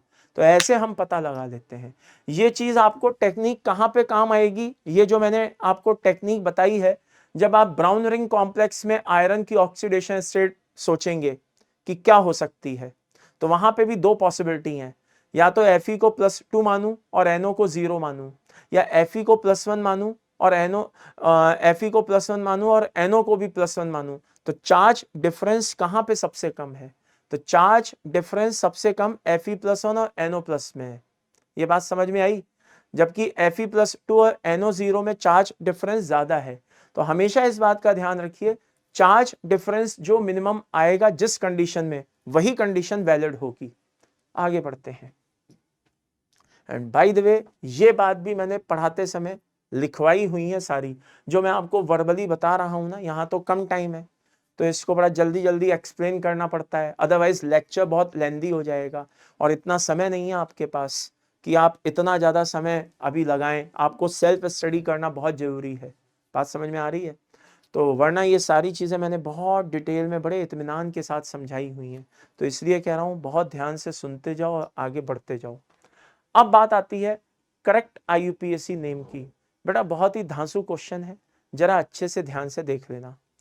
ये जो अंदर दिया हुआ है ये बेसिकली EN है, यानी कि इथाइलिन डाइएमीन, और उसका एक IUPAC नेम होता है इथेन 1,2 डाइएमीन। अब देखने वाली बात यह है कि इनमें से कौन सा ऑप्शन सही है। बात समझ में आ रही है? तो सबसे पहले कोबाल्ट की ऑक्सीडेशन स्टेट निकाल लो। क्या निकालो? कोबाल्ट की ऑक्सीडेशन स्टेट। देखो यहाँ बाहर -2 है, हाँ, तो ये 2 से और ये 3 से बैलेंस हो रहा है। इसका साफ मतलब ये है कि जरूर कोऑर्डिनेशन स्फीयर पे +3 चार्ज रहा होगा और इस पे -2 चार्ज रहा होगा, तभी ये इस तरह से क्रिस क्रॉस वे में बैलेंस हो रहा है। ये कितने हो गए? 3 हो गए और वो 2 हो गए, तभी ये 2 है और वो 3 है। ये तो मानते हो? हाँ। अब इथाइलिन डाइएमीन होते हुए भी और बाहर +3 चार्ज आ रहा है, इसका मतलब यह है कि कोबाल्ट की ऑक्सीडेशन क्या है? +3 है। हाँ, तो by the end summary is this, ये देखो कि किस किस ऑप्शन में कोबाल्ट की ऑक्सीडेशन स्टेट +3 दे रखी है। तो बेटा एक तो इसमें दी है, एक इसमें दी है, तो ये तो उड़ा दो, सेकंड ऑप्शन तो हो भी नहीं सकता। अब आगे बात आती है, जरा ध्यान से अच्छे से सुनना। ये जो सामने दिया हुआ है, लिगेंड दिया हुआ है ना, ये है EN, बोले तो इथेन 1,2 डाइएमीन। जिनके नाम में डाई ट्राई वर्ड आ जाते हैं तो उनके नाम के साथ एक प्रीफिक्स लगाया जाता है। मान लो जैसे EN 2 है, 3 है, 4 है, तो उसी के हिसाब से प्रीफिक्स लगाया जाएगा। यहां पे हम ये नहीं कह सकते कि अगर 2 EN है तो मैं यहाँ पे 3 EN है मान लो, तो मैं ये नहीं कह सकता ट्राई इथेन 1,2 डाइएमीन, ये अर्थ का अनर्थ हो जाएगा। तो ऐसी कंडीशन में क्या किया जाता है बेटा, यहां पे अलग तरह के प्रीफिक्स लगाए जाते हैं, बेस, ट्रेस, टेट्राकिस, पेंटाकिस, ऐसे प्रीफिक्स लगाए जाते हैं। तो यहां पे डाई ट्राई वर्ड यूज नहीं कर सकते क्योंकि डाई ट्राई वर्ड लिगेंड के नाम में पहले से ही छुपा हुआ है। तो कितने EN है सर? 3 है। तो ट्रिस इथेन 1,2 डाइएमीन आ रहा है, हाँ आ रहा है। कोबाल्ट 3 सल्फेट, यही आंसर सही होगा। ये वाला आंसर सही क्यों नहीं होगा? क्योंकि बेटा यहां पे कोबाल्टेट आ रहा है। कोबाल्टेट कब आता है? जब कोऑर्डिनेशन स्फीयर पे प्लस के बजाय माइनस चार्ज आता है। बात समझ में आ रही है? तब कोबाल्टेट आता है। अगर कोऑर्डिनेशन स्फीयर पे प्लस आ रहा है, 0 आ रहा है, तो इस पे कोई चार्ज नहीं आएगा। ये बात अच्छे से समझ में आ गई? क्लियर है भाई सभी को? आगे बढ़ते हैं, नेक्स्ट पॉइंट पे चलते हैं, जरा ध्यान से और अच्छे से सुनना। कभी कभी साइलेंट पे कर लेते हैं भैया, कभी कभी लोगों को क्या होता है ज्यादा याद आ रही होती है। अब सही है, अब नहीं ज्यादा याद आएगी क्योंकि हमने साइलेंट पे कर दिया है। ओके, चलिए। तो फाइनली एट वर्ड तब आता है जब बाहर कोऑर्डिनेशन स्फीयर पे माइनस चार्ज आता है। अब यहां तो माइनस चार्ज ही नहीं है, तो इसलिए कोई दिक्कत होने का सवाल ही नहीं उठता। ये बात क्लियर है बेटा सभी को? अब आगे बढ़ते हैं। नेक्स्ट क्वेश्चन है बेटा, ये क्वेश्चन मैं आपके लिए एज अ होमवर्क दे रहा हूं। सिंपल है, आप कर सकते हो, ठीक है ना। मेरे हिसाब से हिंट बहुत अच्छा दिया हुआ है, नाम दिया हुआ है, आपको बस इसमें से छांटना है। इसमें एक हिडन एक हिंट छुपा हुआ है। बात समझ में आ रही है? वो उसके बेसिस पे आप बड़े आराम से इस क्वेश्चन को सॉल्व कर सकते हैं। आगे अगला क्वेश्चन आता है, find the correct match out of the following. ठीक है, ये भी मैं एज ए होमवर्क दे रहा हूं। रीजन कि IUPAC के क्वेश्चंस इंपॉर्टेंट हैं, जितना ज्यादा प्रैक्टिस करोगे फायदे में रहोगे। लेकिन क्योंकि इस तरह के क्वेश्चन बता चुका हूं, तो भाई इस तरह के 2 एक क्वेश्चन आपको अपने दम पे करना बनता है। ये बात समझ में आ रही है? अगला क्वेश्चन आता है बेटा, फाइंड नंबर ऑफ दिस, क्या, cobalt nitrogen linkage in this. ये बेटा क्वेश्चन थोड़ा सा क्या है ना, टफ कैटेगरी में आ जाता है। Reason being polynuclear complex compound है। और पॉलीन्यूक्लियर कॉम्प्लेक्स कंपाउंड में बच्चे अक्सर कभी ना कभी कुछ गलती कर देते हैं, तो ध्यान रखना, जो बताने जा रहा हूं अच्छे से सुनना। पॉलीन्यूक्लियर कॉम्प्लेक्स कंपाउंड है किसका? कोबाल्ट का। इधर भी कोबाल्ट, उधर भी कोबाल्ट, तो बीच में यहां पे क्या करो, 2 कोबाल्ट लिख दो। उसके बाद आ रहा है बेटा म्यू एमाइडो। म्यू एमाइडो ये बता रहा है, ये म्यू वर्ड बता रहा है कि भैया इस कॉम्प्लेक्स में ब्रिज लिगेंड है। ब्रिज लिगेंड का मतलब ऐसा लिगेंड जो एक साथ दोनों तरफ सीएमए से क्या हो, एसोसिएट हो। अब इधर क्या दिया हुआ है बेटा, पेंटा एमाइन दिया हुआ है। तो ऐसे लिगेंड जब भी दिए हो तो थोड़ा स्पेलिंग पे गौर करना। क्या, अगर अमोनिया दिया होगा तो भैया स्पेलिंग में डबल एम होगा, और अगर NH2 दिया होगा तो स्पेलिंग में सिंगल, ठीक है ना, क्या कहते हैं वो, एम होगा। जैसे मान लो RNH2 एल्किल एमीन दिया हुआ है, AMINE, दोनों में इतना सा अंतर होता है। तो ये बहुत माइन्यूट सा अंतर है, ये बात ध्यान रखना। इधर डबल एम है, इधर सिंगल एम है, ये बात क्लियर है। तो भाई CO NH2CO हो गया। अब कितने अमोनिया दिए हुए हैं भाई, 5, 1 2 3 4 5, जोड़ दो भैया सब अमोनिया को, लाइक दिस। ये बात क्लियर है। और इधर देखिए म्यू के बाद यहां कोबाल्ट दिया है। कोबाल्ट में क्या किया है, डाई एमाइन दिया हुआ है, यानी कि 2 अमोनिया इधर भी दिए हुए हैं। ये बात समझ में आ गई। और ट्राई एक्वा दिया हुआ है, 1 2 और ये 3।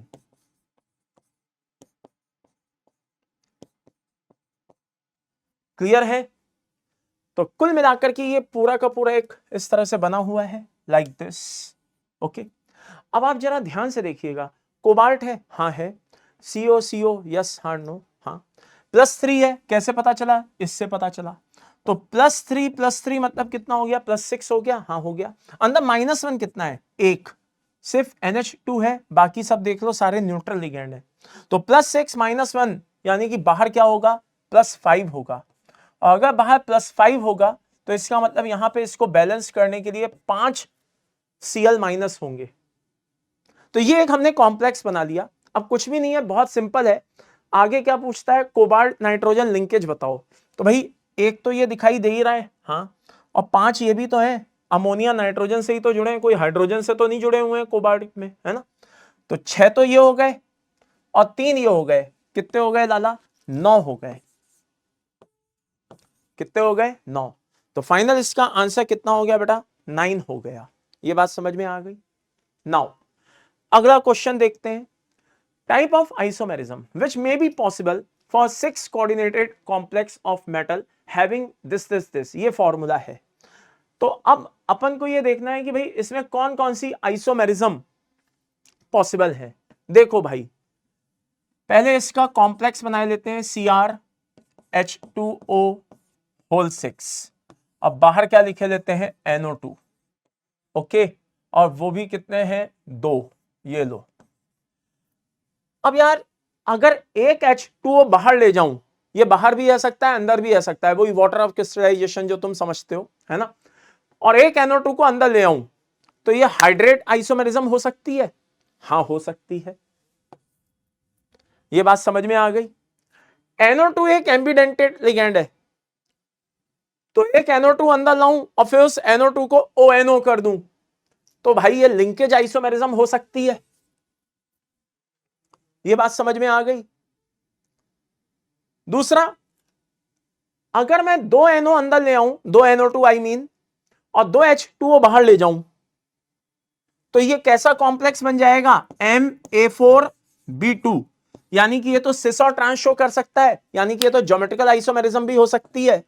तो फाइनल इसका आंसर क्या होगा लाला, ऑल आर पॉसिबल, सारी की सारी पॉसिबल है। यानी कि लिंकेज भी हो सकता है, हाइड्रेट भी हो सकता है, GI भी शो कर सकता है। आगे, Which of the following pair of complexes क्या है, कोऑर्डिनेट आइसोमर्स।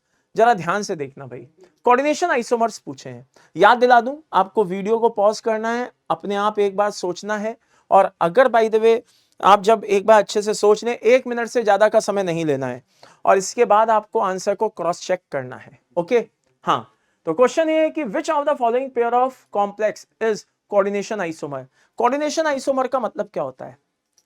जिसमें एक कॉम्प्लेक्स कैटायन हो और एक कॉम्प्लेक्स एनायन हो और इनमें लिगेंड आपस में इंटरचेंज हो रहे हों। एक कॉम्प्लेक्स कैटायन हो, एक कॉम्प्लेक्स एनायन हो और उनमें लिगेंड आपस में इंटरचेंज हो रहे हों। यह बात समझ में आ गई? उनमें आपस में लिगेंड इंटरचेंज हो रहे हों। तो बेटा ये तो एक दूसरे के आयनाइजेशन आइसोमर हो गए, ये तो कोऑर्डिनेशन आइसोमर नहीं होंगे। ये PTNH3 होल 4 PTCl4 ये एक दूसरे के कोऑर्डिनेशन आइसोमर हो सकते हैं, एक Cl इधर आ जाए, एक अमोनिया इधर चला जाए, लेकिन ये नहीं हो सकते। क्यों भाई? प्लेटिनम कोऑर्डिनेशन नंबर 4 है ना, तो यानी कि ये +2 होगा। हाँ, और जब ये +2 है और ये अंदर -2 दिए हैं, यानी कि कोऑर्डिनेशन स्फीयर पे 0 चार्ज होगा। हाँ, तो ना तो ये कॉम्प्लेक्स कैटायन है ना कॉम्प्लेक्स एनायन है। और कोऑर्डिनेशन आइसोमेरिज्म की तो पहली पहचान है कि एक ही समय में एक साथ कॉम्प्लेक्स कैटायन कॉम्प्लेक्स एनायन दोनों होने चाहिए और उनके बीच में लिगेंड का इंटरचेंज होना चाहिए, तभी वो कोऑर्डिनेशन आइसोमर होगा। तो बेटा ये एक दूसरे के कोऑर्डिनेशन आइसोमर नहीं है, ये आयनाइजेशन है और ये एक दूसरे के कोऑर्डिनेशन आइसोमर नहीं है। ये तो और भी सिंपल हो गया भैया, ये एक दूसरे के हाइड्रेट आइसोमर हो गए।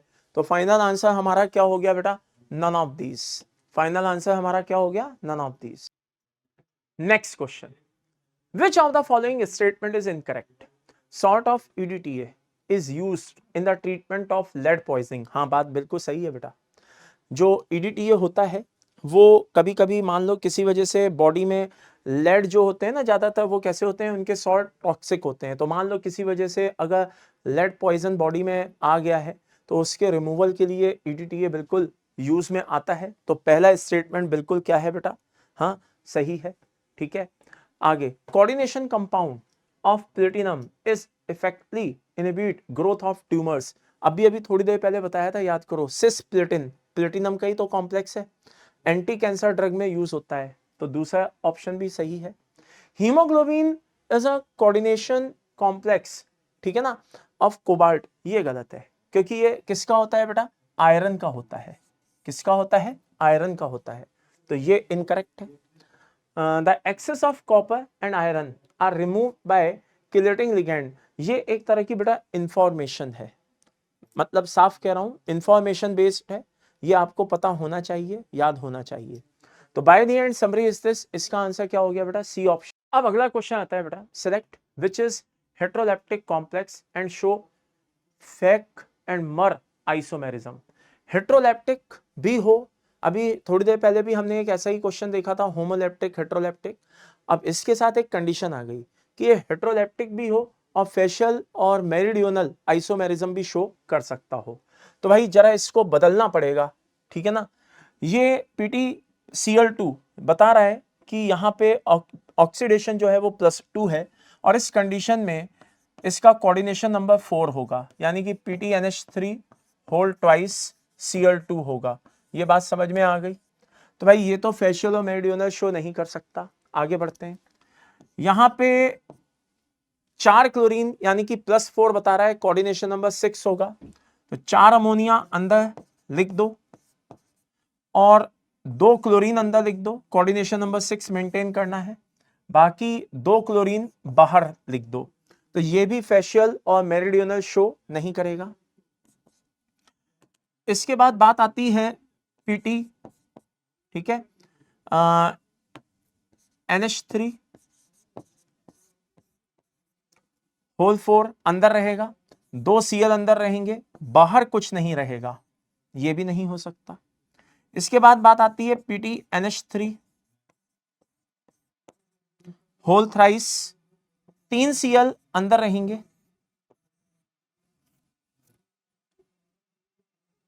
और 3 Cl अंदर रहेंगे और 1 Cl बाहर रहेगा। ये बात समझ में आ गई बेटा? इनमें से ये हेट्रोलेप्टिक भी है, होने में तो ये सभी हेट्रोलेप्टिक हैं, होने में तो सभी हेट्रोलेप्टिक हैं, लेकिन ये वाला जो फॉर्मेट है ये कैसा है?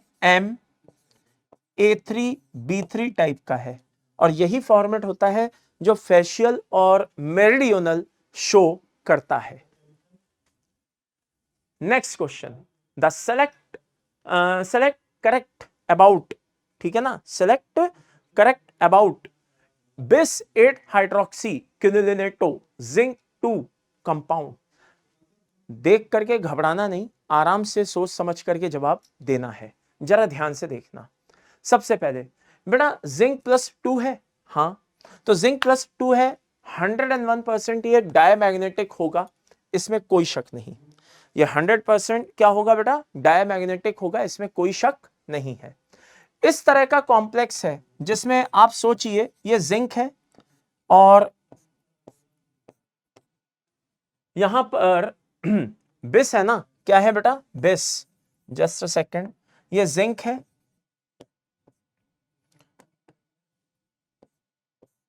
और डीएन सिस्टम कितना है बेटा, D10 है, जिंक प्लस 2 है ना, तो यानी कि 4s के 2 इलेक्ट्रॉन निकल गए, डी में कितने बचे, 10 इलेक्ट्रॉन, तो डीएन सिस्टम है। तो बेटा ये टेट्राहेड्रल बनेगा, स्क्वायर प्लेनर तो बन नहीं सकता क्योंकि अंदर डी ऑर्बिटल खाली नहीं है। तो बेटा यहां पर ये कॉम्प्लेक्स होगा ऐसे और यहां पे ये कॉम्प्लेक्स होगा ऐसे, यानी कि टेट्राहेड्रल फॉर्मेट में होगा। ये बात समझ में आ गई। यहां पे इसमें जुड़ा हुआ होगा N, यहां जुड़ा हुआ होगा O, यहां जुड़ा हुआ होगा O, यहां जुड़ा हुआ होगा N। अच्छा, आपके मन में एक विचार आएगा क्या कि सर अगर मैं इस O को यहां ले जाऊं, इस N को यहां ले जाऊं, तो अरे कैसे को किसी को कहीं भी ले जाओ, उससे कोई खास फर्क नहीं पड़ता, बात एक ही है। अब आप देखिए अगर मैं इसको ऐसे चलूं, कैसे, ऐसे, लाइक दिस, ठीक है ना, तो ये एक पीओएस आएगा इसमें, हाँ आएगा। लेकिन यहां से निकलते समय, यहां से तो मैं इस प्लेन में निकल रहा हूं, लेकिन यहां से जब निकलूंगा तो टेट्राहेड्रल फील करिए, क्या फील करिए, टेट्राहेड्रल, एक ऊपर है, एक इधर है, एक इधर है, एक आपके सामने है। तो जब मैं यूं करके जा रहा हूं तो ऐसे तो पीओएस आ जाएगा एक तरफ, लेकिन जब मैं क्रॉस करके इधर निकलूंगा तो ये वाला पोर्शन कैसा है, ऐसा, यहां पीओएस नहीं आ पाएगा। तो पीओएस आधे पोर्शन में आ रहा है, आधे पोर्शन में नहीं आ रहा है, ऐसे पीओएस को पीओएस कंसीडर नहीं किया जाता। तो by the end summary is this, ये ऑप्टिकली कैसा होगा बेटा, एक्टिव होगा। जीआई शो करेगा, नहीं, टेट्राहेड्रल जीआई शो नहीं करते, ये भी नहीं करेगा। इसमें 4 NZNO बॉन्ड एंगल्स हैं। देखो इसको समझने का बहुत सिंपल सा तरीका है। इमेजिन करो कि यहां पे कौन है बेटा, M, और यहां पे कौन है बेटा, जरा ध्यान से देखना, A है और B है और जस्ट अ सेकेंड, यहां पे A है, यहां पे B है और यहां पे भी B है, ठीक है। क्या मतलब, अगर ऐसे ना समझ में आए तो सीधे बोले देता हूं, जरा ध्यान से देखना, दो तरफ तो नाइट्रोजन है और दो तरफ ऑक्सीजन है। तो इमेजिन करो कि यहां पे नाइट्रोजन है, यहां पे नाइट्रोजन है, यहां पे ऑक्सीजन है और यहां पे ऑक्सीजन है। अब ये बोल रहा है कि NZNO लिंकेज इसमें होना चाहिए, कितने, 4 होने चाहिए। तो आइए देखते हैं, NZNO 1, NZNO 2, NZNO 3, NZNO 4। हाँ भाई साहब, कितने लिंकेज है, 4 लिंकेज है। कितने लिंकेज है, 4। तो by the end summary is this, इसका आंसर क्या हो गया बेटा, ABD हो गया। ये बहुत ही शानदार क्वेश्चन है, इसके लिए थोड़ा सा आपको बारीकी से नॉलेज होना बहुत जरूरी है। आइए जरा देखते हैं, विच of the following statement is correct, tetrahedral complex does not show optical isomerism. गलत, ऑप्टिकल आइसोमेरिज्म तो शो कर सकता है। तो पहला स्टेटमेंट तो सही नहीं है, ये बात समझ में आ गई। आई रिपीट, पहला स्टेटमेंट तो सही नहीं है। आगे देखते हैं, सिस और trans isomer of this are optically active. भाई ऑप्टिकली एक्टिव इनएक्टिव तो तब देखेंगे जब इसमें सिस और ट्रांस हो, इसमें तो सिस और ट्रांस हो ही नहीं सकते। ये अरेंजमेंट कुछ ऐसा है, तो इसमें सिस और ट्रांस तो हो ही नहीं सकते।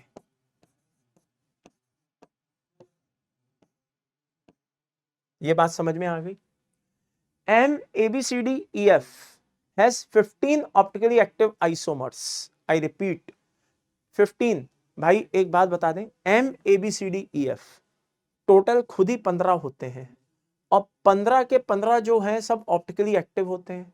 तो टोटल एक्टिव आइसोमर्स कितने होंगे, 30 होंगे। टोटल एक्टिव आइसोमर्स कितने होंगे, 30 होंगे।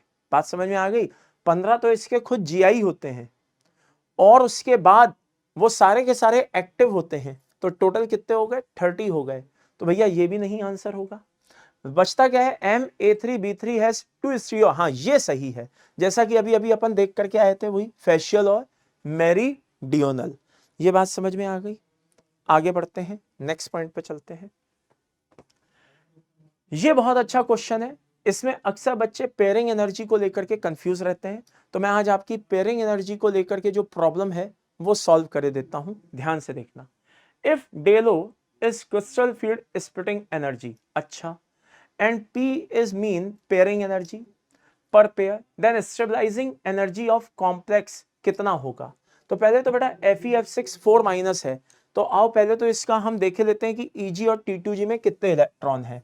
तो बेटा ये Eg है और ये क्या है, T2g है। Fe यहां पर अंदर -6 होते हुए भी बाहर -4 है, इसका मतलब Fe यहां पर +2 है।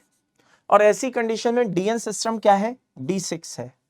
लिगेंड फ्लोरीन जो है वो बता रहे हैं कि वो WFL है, तो इलेक्ट्रॉन को जो भरने का तरीका होगा वो इस बेसिस पे होगा, यानी कि इसको ध्यान में रख के भरना होगा, डेलो लेस देन P। कैसे भरूंगा, 1 2 3, ठीक है, 4 5 और 6 ऐसे भरूंगा। ये बात समझ में आई या नहीं आई, क्लियर है मेरे भाई। तो by the end summary is this, यहां पे आपको क्या दिखाई दे रहा है, ये बैरी सेंटर हो गया, ये ऊपर वाला जो होता है 0.6 और नीचे वाला जो होता है 0.4, हाँ या ना, ये तो सब पता होना चाहिए। तो 0.6 को 2 से मल्टीप्लाई करूंगा तो 1.2 आएगा प्लस का, और 0.4 को 4 से मल्टीप्लाई करूंगा तो -1.6 आएगा। तो +1.2 -1.6 कितना हो गया भाई, 0.4 हो गया, वो भी माइनस का। तो 0.4 माइनस का देख लो भाई किस में आया है, एक ही आंसर दिखाई दे रहा है और वो है हमारा डी। ये बात समझ में आई। और एक P यहां पे लिख दी। वैसे मैं आपको बता दूं, अगर P आगे होकर के लिखी हुई है तब तो ठीक है, अदरवाइज WFL के केस में पेयरिंग एनर्जी को कंसीडर किया नहीं जाता, केवल SFL के रेस्पेक्ट में ही अपन पेयरिंग एनर्जी को कंसीडर करते हैं। रीजन बीइंग, कहते हैं कि यार जब WFL के केस में पेयरिंग हो रही है तो वो तो नेचुरल पेयरिंग हो रही है ना, कोई तुम जबरदस्ती लिगेंड की वजह से थोड़ी ना करा रहे हो। पेयरिंग तो तब माने जब लिगेंड की वजह से पेयरिंग हो रही हो। क्या मतलब, आइए मैं आपको बताता हूं एक एग्जांपल लेके, बहुत ध्यान से देखना बेटा। ये कौन है बेटा, Eg है, हाँ। ये कौन है, T2g है, क्लियर है, हाँ। अब एक ऐसा ही और बनाए लेते हैं, ठीक है। इमेजिन करो कि D6 सिस्टम है। कौन सा सिस्टम है, D6। तो मान लो कि ये WFL का केस है, इमेजिन करो, जहां पे del O less than P है। और मान लो कि ये SFL का केस है, जहां पे del O greater than P है। अब D में कितने इलेक्ट्रॉन है, 6, 1 2 3 4 5 6, 1 2 3 4 5 6, दोनों में इलेक्ट्रॉन भरने का जो तरीका है वो अलग अलग है। अब अगर बात करते हैं पेयरिंग एनर्जी की, आप देखिएगा पेयरिंग एनर्जी, यहां पे कितने पेयर दिखाई दे रहे हैं, 1, और यहां कितने दिखाई दे रहे हैं, 3। तो भाई क्या यहां पे मैं 3p लिख दूं क्या, यहां पे क्या मैं 3p लिख दूं क्या, कैसे, जरा ध्यान से देखना।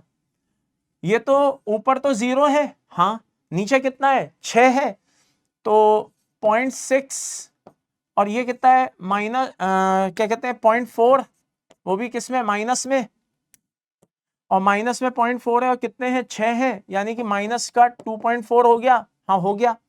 तो क्या इसके साथ 3p लिख दूं, गलत, 3p नहीं लिखूंगा, क्या लिखूंगा, -2.4 -2.4 प्लस 2p। क्या मतलब, अरे भाई जवाब बड़ा सीधा सा है। थ्योरी कहती है कि अगर WFL लिया होता तो एक, वैसे भी तो पेयरिंग करा रहे होते, हाँ, तो SFL ले लिया तो एक तो नेचुरल पेयरिंग हो ही रही है, हाँ, 2 ही तो तुम अपनी तरफ से करा रहे हो, तो तुम्हें 2 का क्रेडिट देंगे ना, 3 का थोड़ी ना दे देंगे। ये थोड़ी ना कहेंगे कि देखो SFL ने 3 करा दिए, WFL होता तो एक तो वो भी करा लेता, बात समझ में आ रही है? WFL होता तो एक तो वो भी करा देता, तुमने कौन सी नई बात कर दी, तुमने सिर्फ 2 ही तो और एक्स्ट्रा किए हैं, एक तो वो भी कर लेता। तो यानी कि -2.4 3p के बजाय -2.4 2p कंसीडर किया जाता है। तो ये बेसिकली किया जाता है। फिर भी कह दूं थोड़ा सा ये कंट्रोवर्शियल है, साफ कह रहा हूं। कई बुक्स में मैंने देखा पढ़ा, कहीं पे कुछ ना कुछ वेरिएशंस हैं, कोई कुछ क्लेम कर रहा है, कोई कुछ क्लेम कर रहा है। अभी तक की जो बुक्स में अगर मेजॉरिटी की बात करें तो ज्यादातर बुक्स में मैंने यही चीज ऑब्जर्व की कि सबने पेयरिंग एनर्जी को कुछ इस तरीके से एक्सप्लेन किया हुआ है। रही बात WFL में, तो भाई यहाँ पे पेयरिंग एनर्जी लिखना ना लिखना कोई खास फर्क पड़ता नहीं है। हाँ, SFL के साथ तो पेयरिंग एनर्जी मेंशन करना जरूरी होता है। तो ऑप्शन देख करके, अब यहाँ पे ऑप्शन में उसने खुद ही दिया हुआ है और 0.4 के अलावा यहाँ कुछ ऐसा मैच भी नहीं कर रहा है, तो फिर भाई यही देना पड़ेगा। अब आपके मन में एक क्वेश्चन आ जाए क्या कि सर मान लो एक ऑप्शन 0.4 पी के साथ होता और एक ऑप्शन बिना पी के साथ होता, तो फिर क्या करता, ऐसा आपके मन में क्वेश्चन आएगा। तो बेटा उसमें मैं सिर्फ एक ही बात कहूंगा कि पेपर आप लोग नहीं बना रहे, पेपर कौन लोग बना रहे हैं, जो पढ़े लिखे हैं, ठीक है ना, यानी कि उनको पता है कि हाँ कहां पे कौन सी चीजें कंट्रोवर्शियल है। तो ज्यादातर ऐसी चीजों से पेपर में डालने से, ऐसी चीजों से बचा ही जाता है। कोशिश की जाती है कि ऐसी चीजें पेपर में ना डाली जाएं जिसमें अलग अलग सबकी अलग अलग राय हो और फिर वो क्वेश्चन फाइनली बोनस कराना पड़ जाए। तो ऐसी चीजें यूजुअली लोग बाग अवॉइड करते हैं, पेपर में नहीं डाली जाती हैं। ये बात समझ में आ गई बेटा? अब आगे, which of the following species is ओब्लिगा कलर्ड। देखो भाई, चाहे K2Cr2O7 हो, ठीक है ना, चाहे ये क्रोमाइल क्लोराइड हो, ठीक है, और चाहे क्लोरीन हो, सभी कलर्ड हैं, बस अंतर अलग अलग है। रीजन, यहां पे CTLM की वजह से होता है, बोले तो charge transfer ligand to metal. यहां पर क्या कहते हैं, होमोल्यूमो ट्रांजिशन होता है, होमोल्यूमो ट्रांजिशन होता है, जो आपने MOT में पढ़ा होगा। और ये तो डायमैग्नेटिक कॉम्प्लेक्स है, इसमें तो कोई कलर वाला नाम की कोई चीज ही नहीं है। ये बात समझ में आ गई? आगे बढ़ते हैं। अब आता है which of the following complexes is ओब्लिगा टेट्राहेड्रल। देखिए, प्लेटिनम जो है वो लाला कहां से है, थर्ड ट्रांजिशन सीरीज से है, और थर्ड ट्रांजिशन सीरीज वाले due to Z effect DsP2 ही बनाएंगे, फिर भले चाहे सामने WFL ही क्यों ना हो। तो बेटा ये टेट्राहेड्रल नहीं है, ये आंसर नहीं होगा। AuCl4, Au भी क्या है बेटा, यहां पे ये अंदर -4 होते हुए भी बाहर -1 है, यानी कि ये +3 है। तो ये भी क्या कहते हैं, आराम से क्या करेगा बेटा, DsP2 ही बनाएगा। बात समझ में आ रही है? क्या बनाएगा, DsP2। ये बचता है NiCl2 ट्राइफिनाइल फॉस्फीन। ये थोड़ा सा मेमोरी बेस है। क्या है बेटा, ये थोड़ा सा मेमोरी बेस है।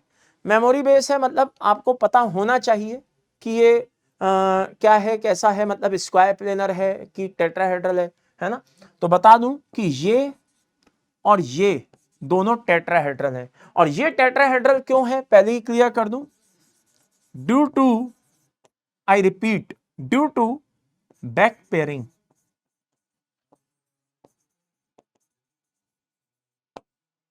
बैक पेयरिंग के चलते ये टेट्राहेड्रल है। आप बोलेंगे ये क्या होता है, देखिए निकेल यहां पे 0 ऑक्सीडेशन है, हाँ, तो निकेल अगर 0 ऑक्सीडेशन है तो बेटा ये 3D8 और 4s2 होगा। तो बैक पेयरिंग में क्या करेगा, 4s का इलेक्ट्रॉन 3D में उठ के चला आएगा और ये क्या हो जाएगा बेटा, 3D10 हो जाएगा। अब जब ये 3D10 हो जाएगा तो अब अंदर तो कोई खाली ऑर्बिटल अवेलेबल है नहीं, तो फाइनली कॉम्प्लेक्स के पास sp3 में जाने के अलावा कोई ऑप्शन नहीं होगा। यानी कि SFL होते हुए भी, आई रिपीट, SFL होते हुए भी ये sp3 बना रहा होगा, यानी कि टेट्राहेड्रल। तो इसका आंसर फाइनली हम क्या दे देंगे बेटा, C और D दे देंगे। ये बात समझ में आ गई? आगे बढ़ते हैं। अब बात आती है बेटा स्टेज 2, प्रीवियस ईयर के जो क्वेश्चंस हैं, आइए जरा उनको भी एक बार अच्छे से देखे लेते हैं और समझे लेते हैं। अब तो कुछ भी नहीं है, बहुत सिंपल है। जब आपने इतने सारे एग्जांपल्स और इतने सारे क्वेश्चंस देख लिए हैं तो अब तो यार ये क्वेश्चन आप मुझे पता है आप बड़े आराम से बनाओगे। आओ जल्दी जल्दी देखते हैं। टेट्राहेड्रल, देखो अभी अभी एक ऐसा क्वेश्चन करके आए हैं। अब जिस बच्चे ने भी ये सारे कॉन्सेप्ट ध्यान से सुने होंगे वो इस तरह का क्वेश्चन जो 2004 में 2004 में आया हुआ है बड़ी जल्दी बना देगा। WFL है, हाँ है, लेकिन CMA कहां से? सेकंड ट्रांजिशन सीरीज से, तो क्या बनाएगा? DsP2 हटाओ। NiCN होल 4 2 माइनस, निकेल है फर्स्ट ट्रांजिशन सीरीज से लेकिन SFL है, कोऑर्डिनेशन नंबर 4 है, क्या बनाएगा? DsP2।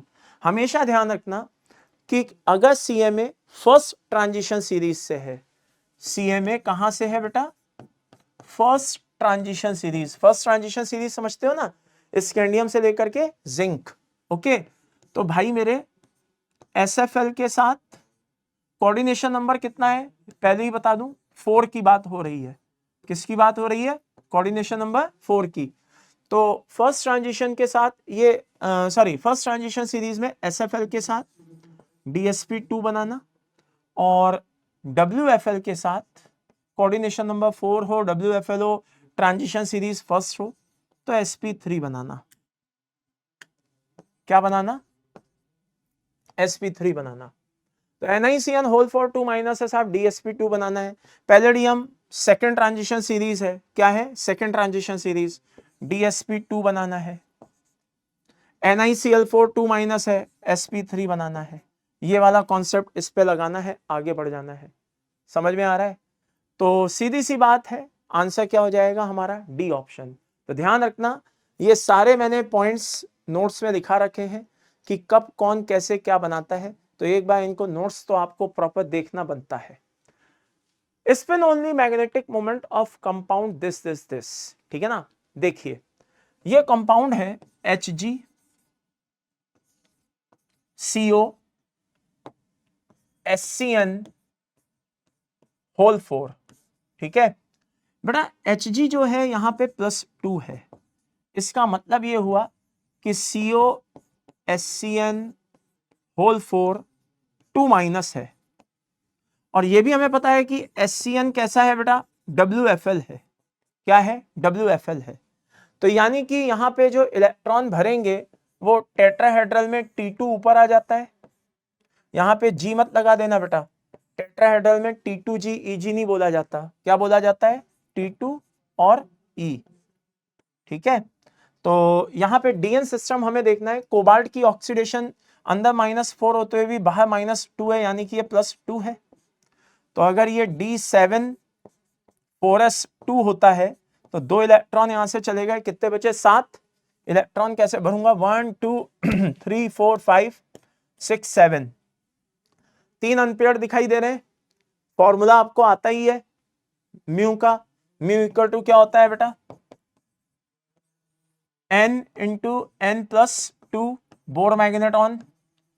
तो बेटा 3 रख दो तो 5 3 5 इंटू 3 कितना हो जाएगा? 15। आंसर क्या आ जाएगा? बॉम्बे।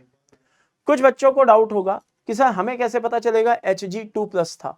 देखिए लिखने का तरीका होता है, अगर Hg को 2+ लिखा जाए यानी कि ये Hg+1 है, लेकिन अगर Hg को अकेले ही 2+ लिखा जाए तो समझ जाना कि ये +2 है। दोनों में इतना सा अंतर है। कहने का मतलब है अगर यहां पे इस तरह से 2 लिखा होता तो यानी कि ये Hg+1 वाला है, और अगर यहां पे Hg को इस तरह से लिखा है तो समझ जाओ कि ये Hg+2 वाला है। ओके, ये क्वेश्चन आया हुआ है बेटा।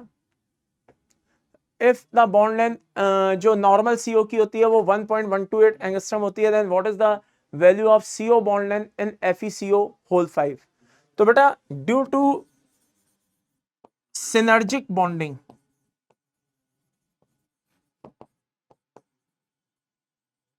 बात समझ में आ रही है? FeCO में क्या होता है बेटा? सिनर्जिक बॉन्डिंग होती है। शुरुआत में इसके क्वेश्चन देख के आए थे। तो सिनर्जिक बॉन्डिंग की वजह से जो बॉन्ड लेंथ होती है वो क्या हो जाती है बेटा? बढ़ जाती है। तो 1.128 से तो ज्यादा ही होगी। अब यहाँ पे 1.128 से ज्यादा है तो यहाँ पे दो वैल्यूज दिखाई दे, एक वैल्यू दिखाई दे रही है, और वो क्या दिखाई दे रही है? एक तो 1.78 दिखाई दे रही है ना, और एक और भी दिखाई दे रही है 1.15 दिखाई दे रही है। तो ये थोड़ा सा मेमोरी बेस है बेटा, और वो है अपनी कौन सी 1.15।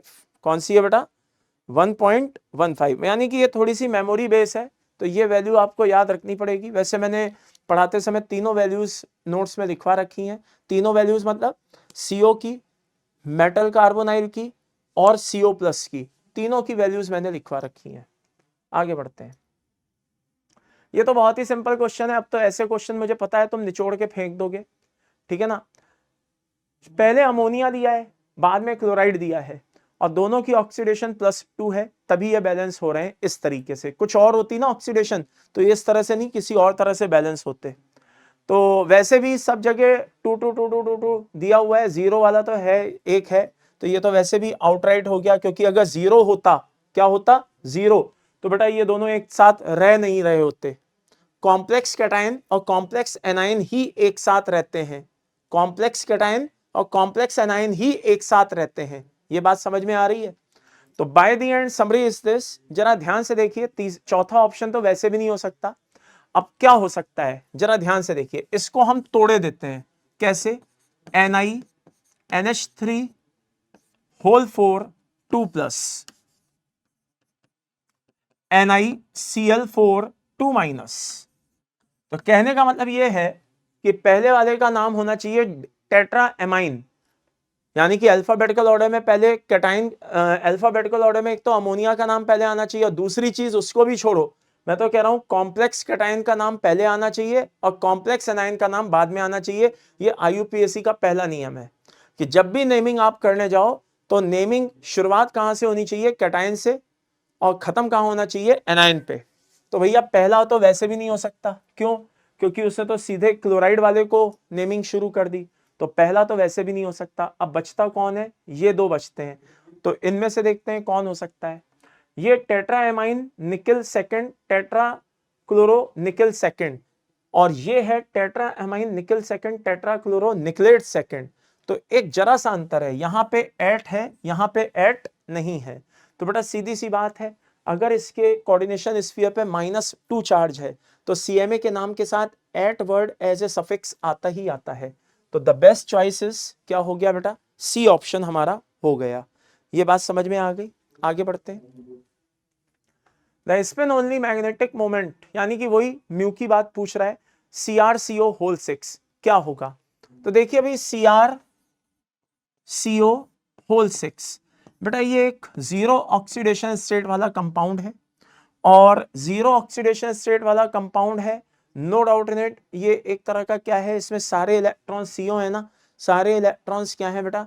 डायमैग्नेटिक, वही पेयर्ड हो रखे हैं, तो सारे इलेक्ट्रॉन पेयर्ड हैं, ठीक है ना। D6 सिस्टम है।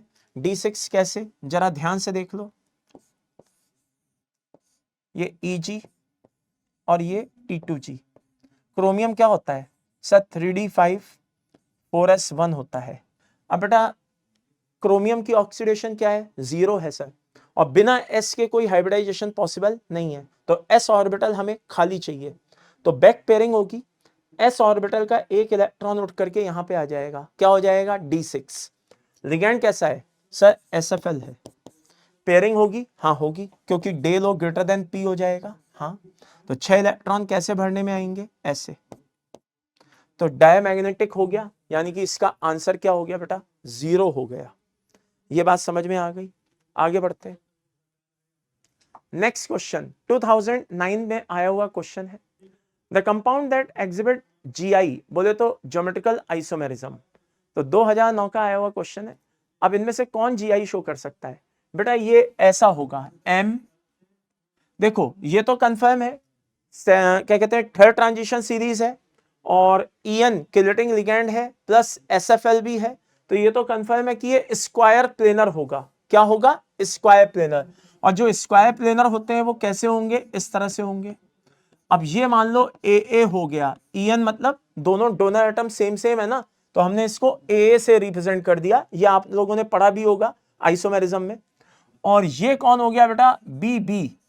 अब यार देखो सीधी सी बात है, ये GI शो नहीं कर सकता। आप सोचो कि मैं इसको ऐसे कर दूं, लाइक दिस, तो आपको बता दूं किलेटिंग लिगैंड कभी भी 180 डिग्री पे नहीं आता। 180 डिग्री नॉट पॉसिबल। बात समझ में आ गई? तो ये तो गलत है। क्लियर है मेरे भाई? तो बचा क्या ये, तो ये GI शो नहीं करेगा, हटाओ इसको। ये सेम सेम हो गए लाइक दिस, ये भी GI शो नहीं करेंगे। कैसे कर लेंगे भाई? ये GI नहीं कर सकते। ये वही वाली कंडीशन हो गई जो अभी अभी ऊपर पढ़ के आए हैं। ये देखो ये शो कर लेगा, ये M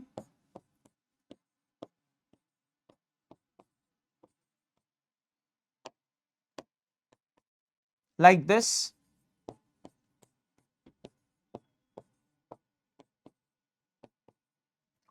तो by the end summary is this, D option हो गया भाई। क्या हो गया? डी ऑप्शन हो गया। ये क्लियर है सभी को अच्छे से?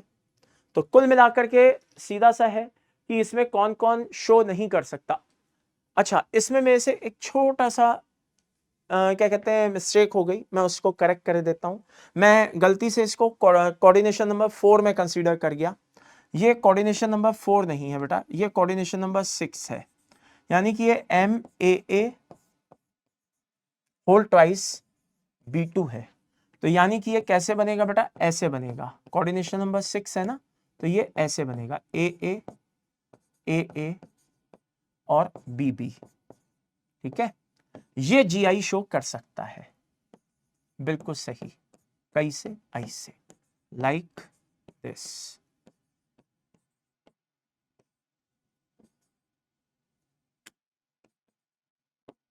ठीक है, तो by the end summary is this, C और D है जो क्या कर सकते हैं बेटा? GI शो कर सकते हैं।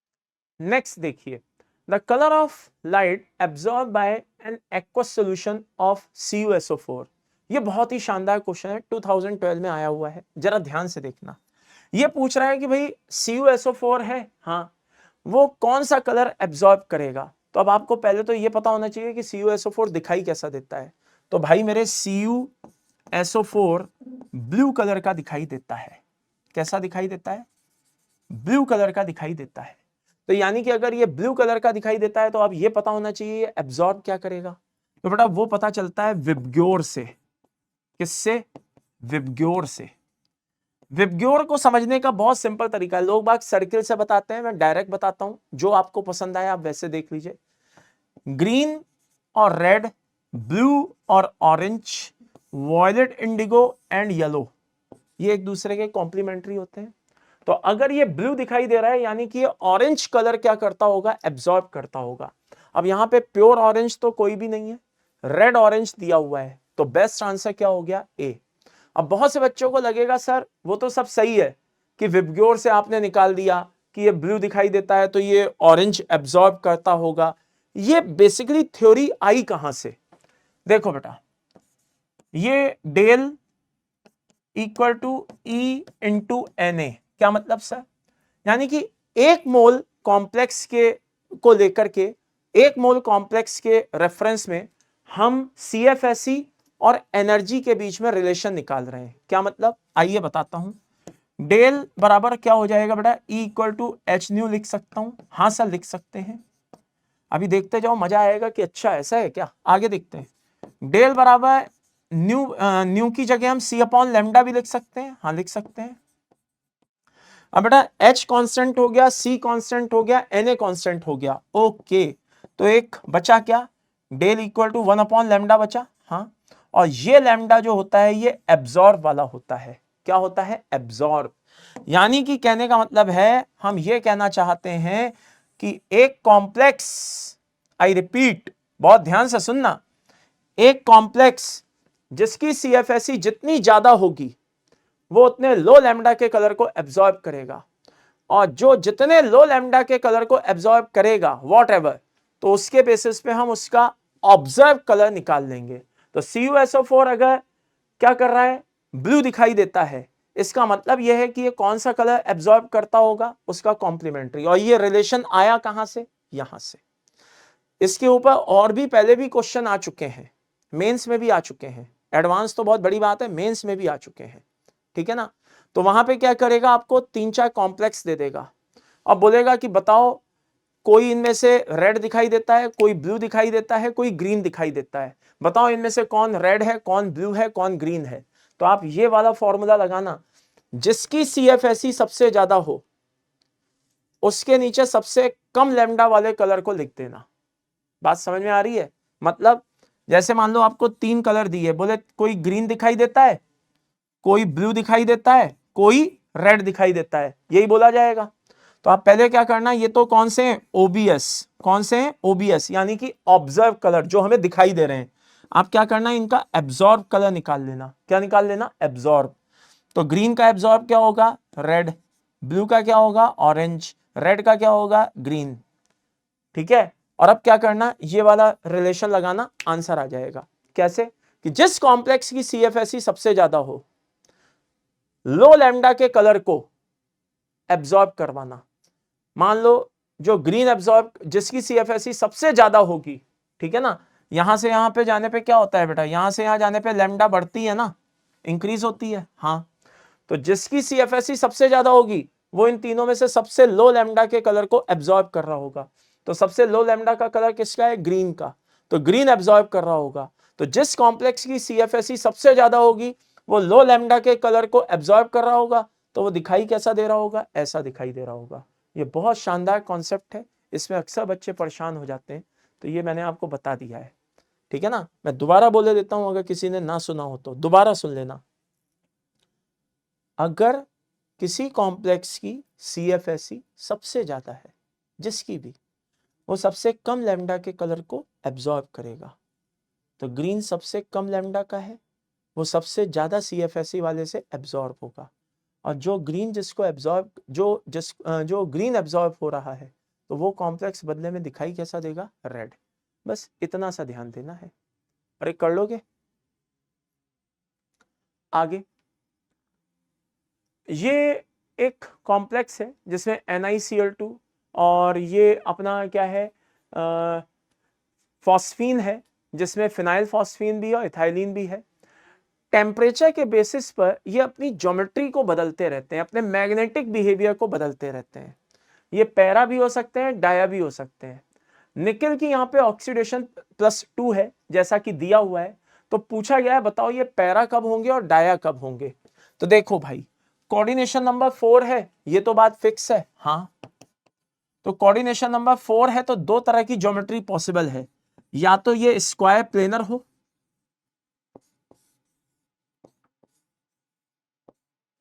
या फिर ये टेट्राहेड्रल हो। अब जैसा कि उसे बोला है कि निकेल +2 है, तो बेटा अगर निकेल +2 है, इसका मतलब DN सिस्टम D8 है। हाँ, तो 8 इलेक्ट्रॉन कैसे भरूं? 1 2 3 4 5 6 7 8, 1 2 3 4 5 6 7 8, हाँ या ना? तो अगर वो कहता है कि कॉम्प्लेक्स पैरामैग्नेटिक है, तो समझ जाना कि वो कौन है? टेट्राहेड्रल है। और अगर वो कहे कि नहीं कॉम्प्लेक्स डायमैग्नेटिक है, तो समझ जाओ कि वो कौन है? स्क्वायर प्लेनर है। तो बस यही उसने पूछा है कि अगर बताओ पैरामैग्नेटिक हो और डायमैग्नेटिक हो, तो बताओ इनकी ज्योमेट्री कैसी होगी। तो निकेल +2 DN सिस्टम 8, अगर ये पैरा है तो ये टेट्राहेड्रल होगा, और अगर ये डाया है तो ये स्क्वायर प्लेनर होगा। यानी कि बेस्ट आंसर हमारा C ऑप्शन होगा। That's all. ये बात समझ में आ गई? क्लियर है भाई अच्छे से? आगे ओके। तो ये थे फाइनली हमारे सारे के सारे क्वेश्चंस। तो होपफुली आपको अच्छे से समझ में आए होंगे। ठीक है ना, लेक्चर की ड्यूरेशन थोड़ी सी ज़्यादा हो गई है ना, लेकिन फिर भी मैंने इसमें सारे टॉपिक्स को कवर कर लिया है, चाहे वो CFT हो, चाहे वो लिगैंड हो, चाहे वो IUPAC हो, आइसोमेरिज्म हो, इन्हीं में से सारे के सारे बेटा क्वेश्चन आते हैं। तो इन क्वेश्चंस को थोड़ा अच्छे से देख लेना और इनके बेसिस पे और अच्छे अच्छे क्वेश्चन बनाने की कोशिश करना। ठीक है ना, अगले ट्रेंड पे नए टॉपिक के साथ मुलाकात होगी। अपना ख्याल रखिएगा। Take care, bye bye, love you all.